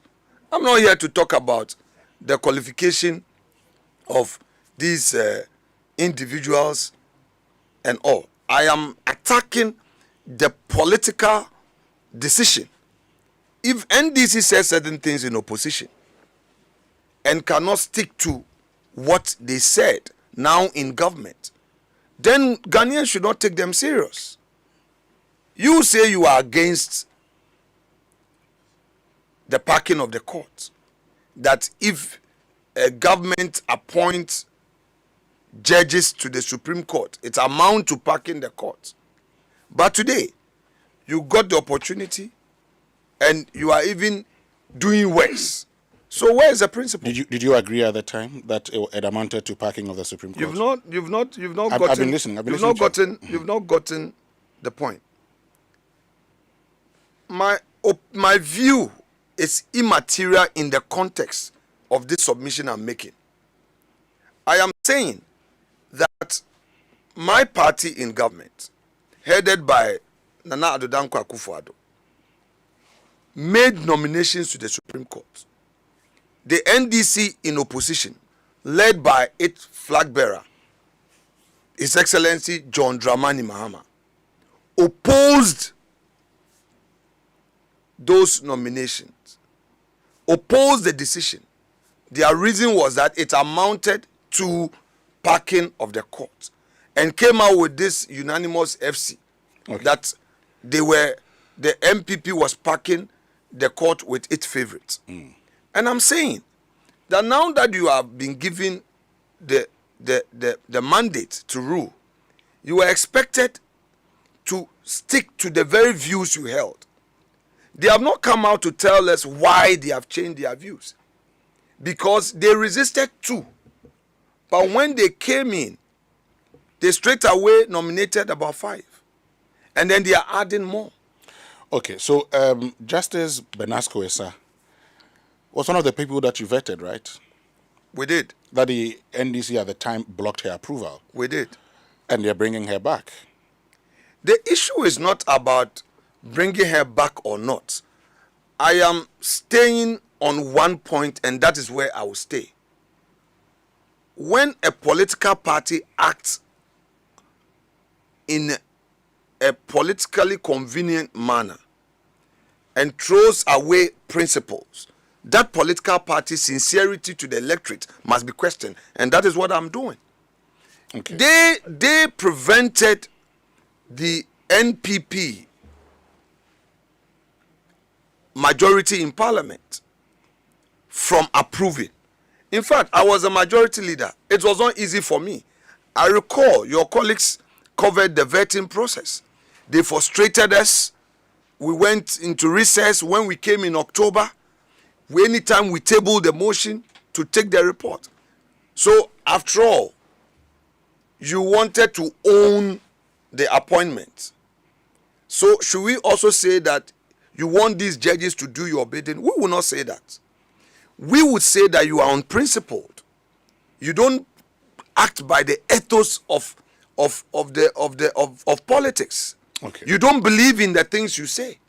And we can say that for so many things they said. One job, 3 shifts, 24-hour economy, women banking, etc., etc. They said they were going to stop Galamsey. Today, it's not MPP that is criticizing them on Galamsey. It is organized labor. It is civil society that is saying that Galamsey has gotten worse. It's not us, where they will say it is politics. Today, all aspects of the economy, they've abandoned agriculture. Rice, maize, locally produced, are more expensive than imported rice and imported maize. So people are importing rice. Buffer stock. They are buying imported rice, imported maize, and supplying to our students in secondary schools. Locally produced rice, suffering. Locally produced maize, suffering. So there is no market for agriculture in Ghana. Government is solely relying on Gold Board, thinking that Gold Board is everything. And now, Gold Board is not even telling us the gold they buy, whether they have a mechanism to draw a distinction between regularly mined gold and Galamsey mined gold. They are buying everything and encouraging Galamsey activities, and every now and then they come with some media, whatever, to throw dust into our eyes and all of that. So, if they say they are even running the economy, the macro numbers are okay, you talk to the ordinary Ghanaian. He said, no, that is not reflected, because the incentive for even the private sector to grow is not there. If you say 24-hour economy, then you come and you increase electricity tariffs by almost 30%. There's no incentive for the private sector. You cancel 1D, 1F, which was creating an opportunity, opening Ghana up for investment. You say you've cancelled it out of political convenience.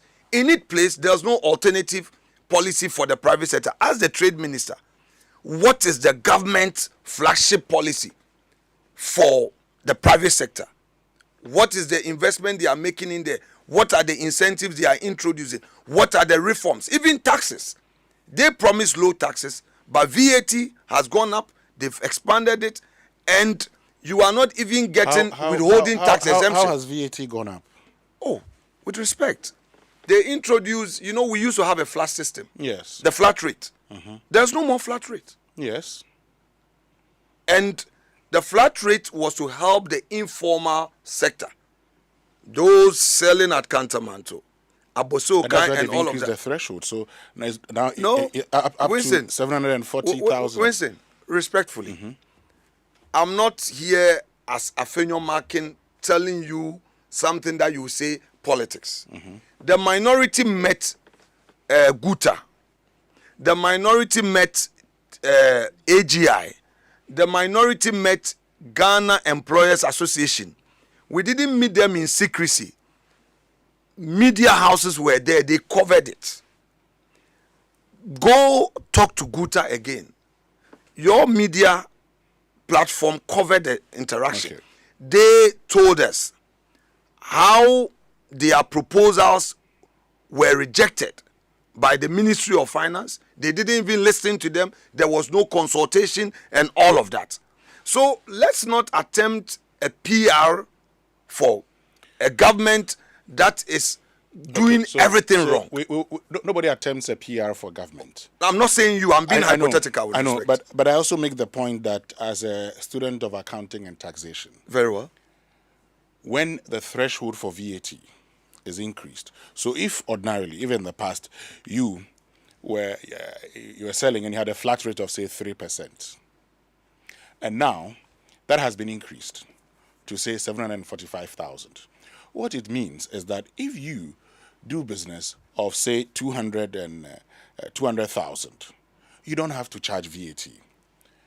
Gutta and Co had complained in the past, and we did those interviews. They had complained that for those members that were not charging VAT, okay, so the members who would charge VAT, their prices were higher. Those that were not charging VAT, their prices were lower. So then all of them would not charge VAT. The idea, the theory behind it is, okay, if that is the case, if it is increased, it means that the informal sector is taking away, and then you can go ahead and do your business. You talked about 1D, 1F, that it was creating jobs, it was doing this. Let me find out from you, and I'll find that out from you when I come back. You know, the bit about 1D, 1F, it's important we establish the number of jobs it created and the 1D, 1F that the NPP envisaged, whether that was what we also saw under implementation. But look, MTN has just brought the prices down and the speeds up on the MTN fiber for home, and your whole household is about to feel it. Movie nights that don't buffer, school assignments that get submitted on time, work calls that don't drop, and your side hustle running smoothly in the background. 3 unlimited speed tiers, one amazing network. Now you can enjoy 100 megabits per second for 299 Ghana cedis, 300 megabits per second for 444 cedis, and 500 megabits per second for 999 all per month. Pick what fits your home. No data caps, no slowdowns, just fiber built for real life. MTN Fiber for home, your speed, your home, your choice, only MTN everywhere you go. But if you're looking to upgrade your workspace or restock your essentials, Kingdom Books has something special just for you. Come through and enjoy unbeatable deals on all your stationery needs, from notebooks, pens, printers to school and office supplies. So whether you're a student, teacher, or business owner, we've got everything to keep you organized and productive. Big discounts up to 70%. Bring your family, tell a friend, and don't miss out on these amazing offers at Kingdom Books Yard Sales. Visit Kingdom Books office at Osu from 9 a.m. to 5 p.m. daily. Kingdom Books Yard Sales, shop smart, save big. For inquiries, call them on 0501 401 050 or 0244 311 955. Stay with us. We still have the Minority Leader and Member of Parliament for Ifutu Asahin, Alexander Afenyo-Markin, here with us. We'll be right back.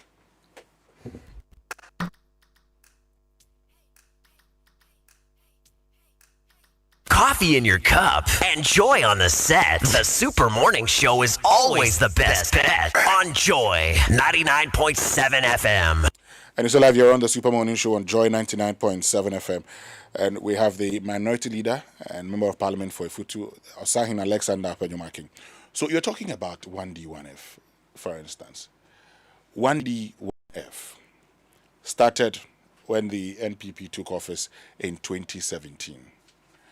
Now, what would you say was the achievement of 1D, 1F that necessitated its continuation? So let me give you a background to the policy. The policy was basically to provide a tax incentive for industry to grow. Incentive on equipment, incentive on raw material. So if you are importing your raw materials, the taxes that you're supposed to pay on, you don't pay. Government waives that. Equipment for your factory, your production, taxes are waived.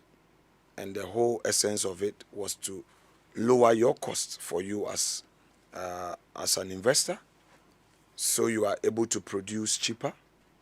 You are able to make that savings to create jobs and to get the economy running. Now, the NDC comes in and says that, no, we don't want 1D, 1F. It's been cancelled. My question to you, to them, is that in its place, what do you have as alternative policy? Zero.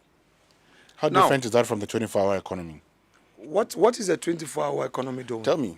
No, I don't know. They themselves do not have a clear definition of 24-hour economy. Ask them. I'm ready for a debate any day. At least I've explained to you in a simple language what 1D, 1F meant and what it means. They cannot define what the 24-hour economy means. They cannot. You've not seen the policy document? What does it say? They've been in office for 1.5 years. The policy document that talks about, feed Ghana, wear Ghana, grow Ghana. Okay, so let's start. One minute. I'm not going to be the one to answer these questions. We've not seen the policy that talks about the establishment of Agbleduo and the, Volta River Economic Enclave project. You've not seen. All right, so let's start with the Feed Ghana. Mm-hmm. Feed Ghana, they said in Kokonkiti, where Ghanaians would be introduced to the poultry business. Mm-hmm. So they will be given some birds to start some local poultry. And when they start, they sell, reinvest, and then others would benefit. But we've been told by the minister himself, the Agric minister, that the policy has failed because those who were given the birds consumed them. Some of them. His words were some have consumed those them. Who were given the birds have consumed them. Some of them have consumed them. And they even sent him videos. Yes, some of them. Right. Now, the some who have not consumed, he hasn't been able to tell us whether or not they've sold the birds, reinvested, whether or not there is some wealth creation at that level. So that is the point. Second, you talk about industry. You want to grow the Ghanaian economy through privatization. One of the key things to look at is cost of energy. You may recall that somewhere 2018, for the first time in our country, electricity tariffs were reduced from 18 to almost 30%, depending on for households had their own reduction, industry had their own reduction, and all of that. In this dispensation, the NDC Mahama Chapter 2, Mahama Phase 2, and we are not sure of Phase 3 because they are talking of Phase 3. Now, they have increased electricity tariffs to almost 30%. Water, 19%. So again, there's a policy mismatch. You say you want to create an incentive to grow the economy and to employ more people. But the policy that must lead to that in itself has failed. Then you come to job creation itself, directly. They came into office, the first thing they did was to even terminate the employment of those in the public sector. How do you create jobs? Those that were appointed after 7th December? Regardless, forget about whether they were appointed after 7th December. And I'm just providing clarity. No, well, because when you see the terminated public sector jobs, my job is to say, okay, so the communication was those that were appointed post 7th December. Originally, that was the interment, according to them. But there are, in my office, I have hundreds of petitions. Okay? People who have been in the employ of some state institutions since 2017, 18, 19, and all were affected. As recent as last month, MIF sacked some people who have been in the employ of MIF since 2019, 2022, 2023. All right? We have a serious unemployment challenge. Yet those who are already employed, you are sacking them. So again, you are not a government serious about job creation. You come into office with a partisan intent that anybody you suspect is not of your political tradition must suffer. And that level of policy discrimination leads the country to nowhere. And that is the NDC for you. Okay. Let's get into something. And when you came earlier, you started by talking about the TikToker who had been arrested. I know in the course of the week also, Miracles Dennis Abuaji was picked up by Iyoko. And you've made reference to Iyoko, even as we spoke about the public tribunal saying, now that it's passed, very soon you realize that Iyoko will be taking people there. Based on what has been happening, we know of the Hanan issue also.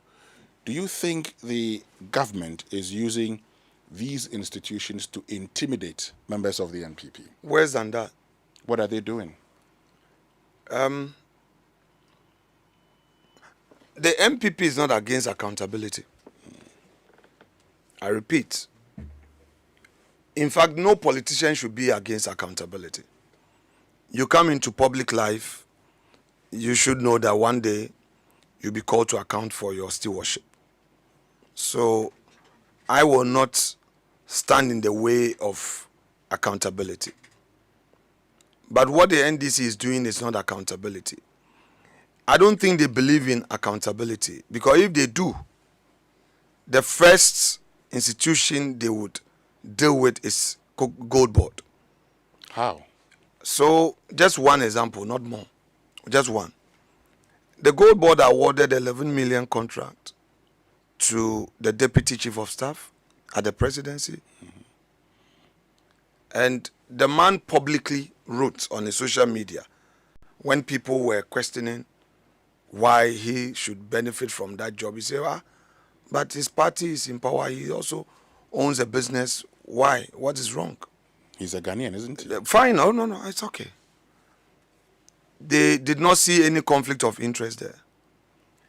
They didn't see anything wrong with it. But, you know, the Gold Board Chief Executive, my own colleague at the bar, in opposition, was very loud. In fact, through his advocacy, somebody like Cecilia Dapa, her career came down. A distinguished politician, a mother, a woman of substance, respected in society, was reduced to nothing over something she had not done. The former Chief Justice, our brother Sami Jemfi, was loud against the Chief Justice. I recall during her trial, the hearing, the impress she was alleged to have returned and not properly accounted for. How much was it? Some $4,000 plus. They said she traveled with her husband. Mr. Sami Jemfi was loud on various media platforms, even as a Gold Board Chief Executive, questioning the woman, why she took that decision, and justifying why the woman must go. Today, if the NDC really wants to prove to Ghanaians that it believes in probity and accountability, the first place to look at is Gold Board. Apart from that, and this is just one of several, apart from that, the charges, World Bank, IMF, the IMF, after its review, has disclosed that the state has lost billions. When the minority raised the red flag, we were first told that we were blowing hot air. But quickly, a joint board meeting was convened between BOG and Gold Board, and the fees was reduced from 15% to 9%. When we spoke again and we raised the issue on the House floor, they again reduced it. And now they are looking at budgeting for the costs of this gold for reserve transaction. Aren't there some financial losses? Is the government not aware? Is the Attorney General, is the IOCO, is the Office of the Special Prosecutor not aware of these losses? Have they not seen the IMF report that is questioning government policy and raising red flags regarding the losses? Can't all these monies that they claim they are spending to implement an economic policy be used for some socio-economic infrastructure? So that is one thing.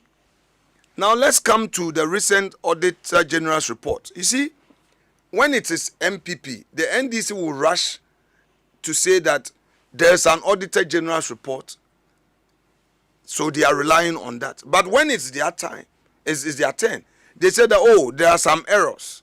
They are challenging the Auditor General's report and they think there were some errors and all of that.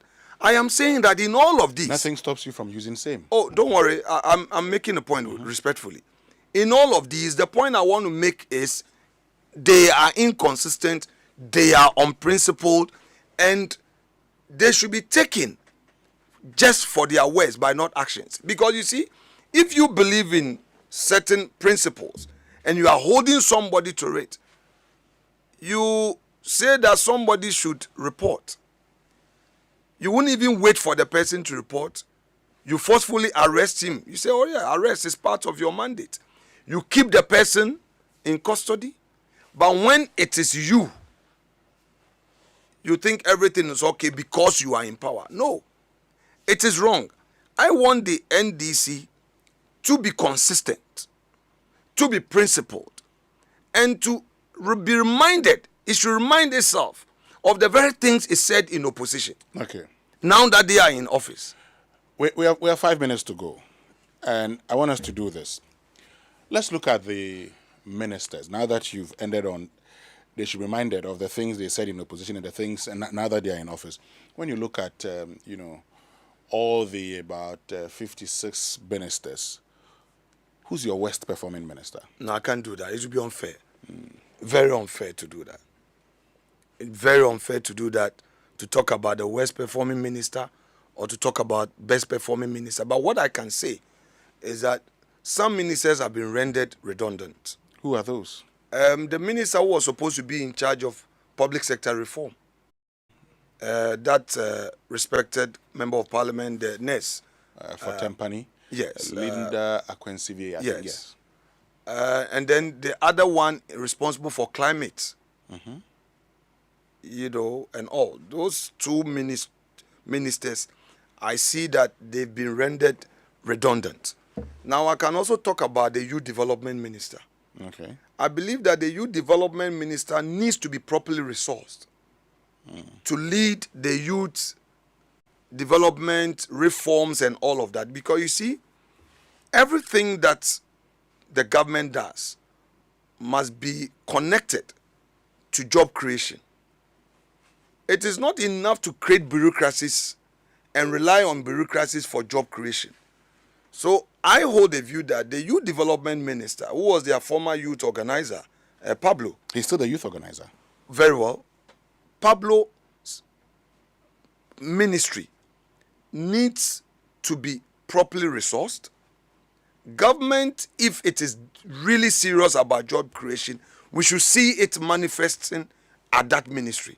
So far, I don't see that, and I believe that is not making us see the best out of him. Okay. The Minister for Climate Change is Baba Seidu Isifu. Well, because there is not invisibility, I don't immediately remember his name. Okay. But finally, the man is not functioning. Finally, before we go, how about the president? At least you can assess the president on a scale of 1 to 10. Well, not to do that assessment, but let me say something about the president. Go ahead. I think that Mr. President comes across as someone who is determined to pursue reforms, and people respected his words for it. But from what I see so far, I think that the hawks are more or less tied in his hands. The hawks in the party, because knowing him as a student back in the days, the calm, centrist thinking person that earned the admiration of many Ghanaians. We can say that his first term, maybe some uncertainties, but now it is his final term. Though some people are putting in his mind that he can go third term and he should go third term. We are hearing it from government circles, how people in government are not comfortable with that idea. But he says he's not going to do a third term. Well, as recent as yesterday, we in the minority picked some intel. It appears, it's unconfirmed though, but it appears Mr. President is interested in a third term. So maybe he would have to reassure the nation that it is not an idea he wants to entertain at all. I think that Mr. President would leave a good legacy if he's able to end this vicious cycle of you do me, I do you. My brother, I concede that we, the two political parties, have not done enough to stop this idea of political witch hunt. I concede. But there must be an end somewhere. I can speak for myself. I will not mention names.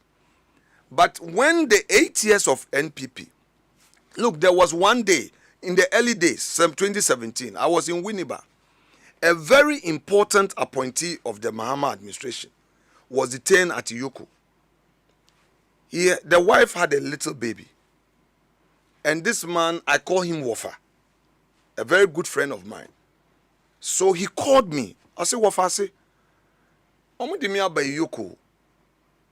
Meanwhile, wife you cry akola ketwa. Ye mi enu pe na ye wo fi. Wife you are worried. Look, I drove from Winneba to Accra, straight to Yoko, went to ACP Amoa, and I said, Counsel, it's not fair. If you finished interrogating the man, let him go. I wasn't satisfied with his response. From there, I drove to Frema, Chief of Staff. It was around 11 p.m.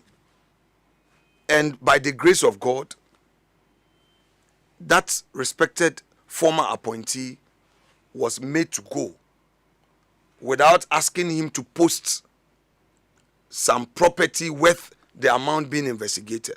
I did that for several others when I was not even in leadership. And when I came into leadership, together with somebody like Napo, sometimes people don't know who Napo is. The right time will come, we'll talk about him. Napo, Kandapa, Gabi. Sometimes people attack him. He's always being attacked here and there. We did a lot of night walking into ensuring that certain excesses are not pursued. I wouldn't say we 100% achieved what had to be achieved. All right? There were still some excesses and all of that. I am saying that the NDC getting this opportunity, it is true that some of them are bitter as a result of certain excesses during the Akufo-Addo administration. I concede. But we are a country. We are a democracy. Can't we pause and say that let's end this?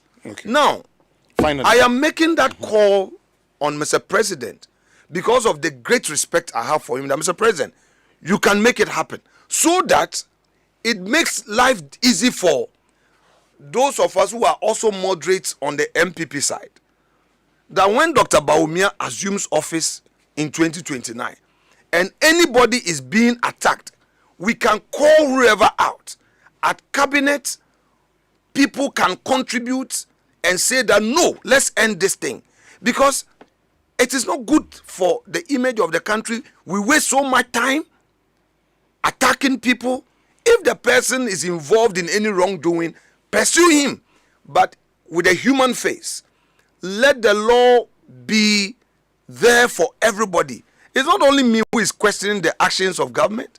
Harun Edrisu has called out Yoko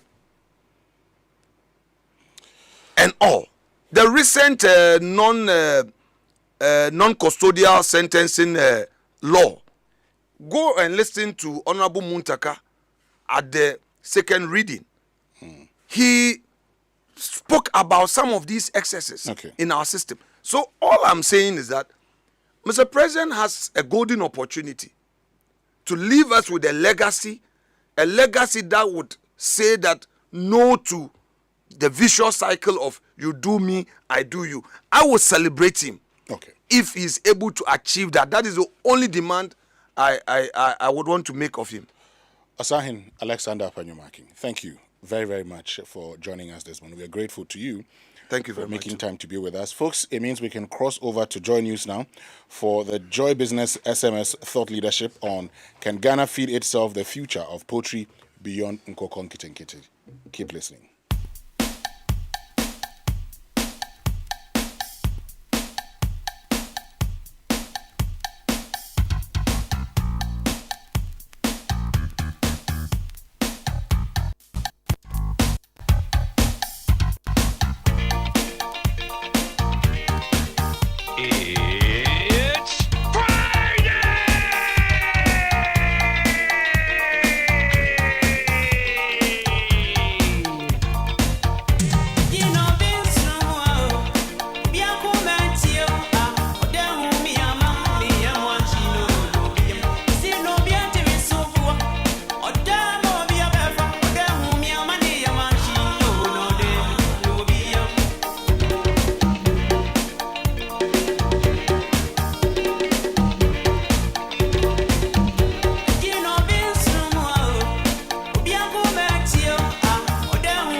The future of finance is digital, and the future starts with a conversation. How can technology expand financial access, empower small businesses, protect consumers, and drive inclusive economic growth? Join EcoBank Ghana and Joy Business for the inaugural EcoBank Joy Business Financial Dialogue Series under the theme Driving Financial Inclusion Through Digital Transformation. Be part of insightful discussions on digital banking, mobile money, fintech innovation, cybersecurity, and the future of financial inclusion in Ghana and across Africa. Date, Tuesday, 28th of July, 2026. The EcoBank Joy Business Financial Dialogue Series, Shaping the Future of Finance in Africa. Don't miss it, live on Joy FM and Joy News. Physical attendance is strictly by invitation.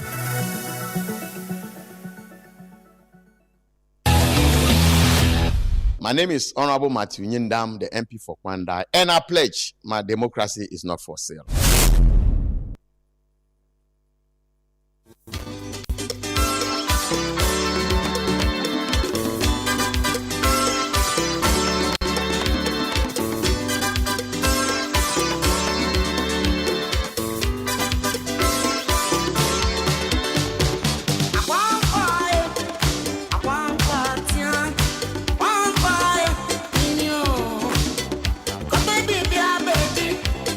I know I do right.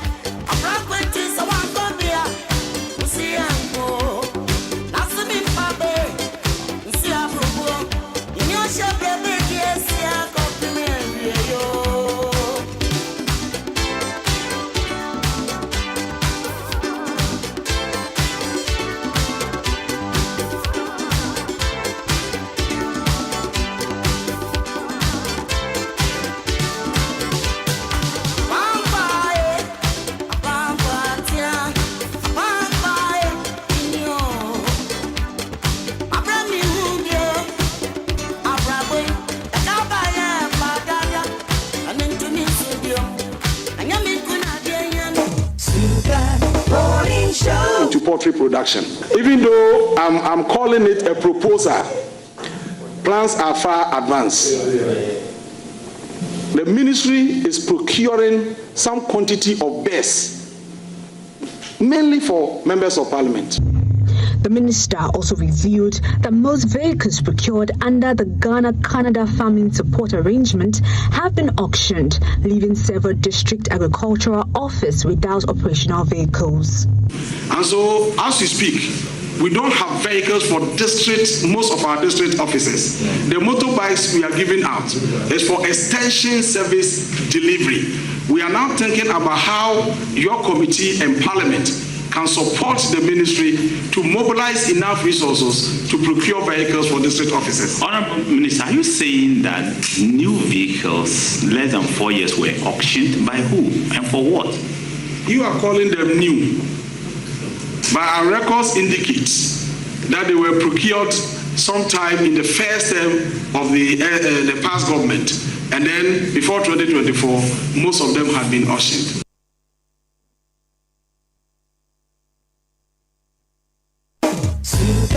Morning Show. Morning Show.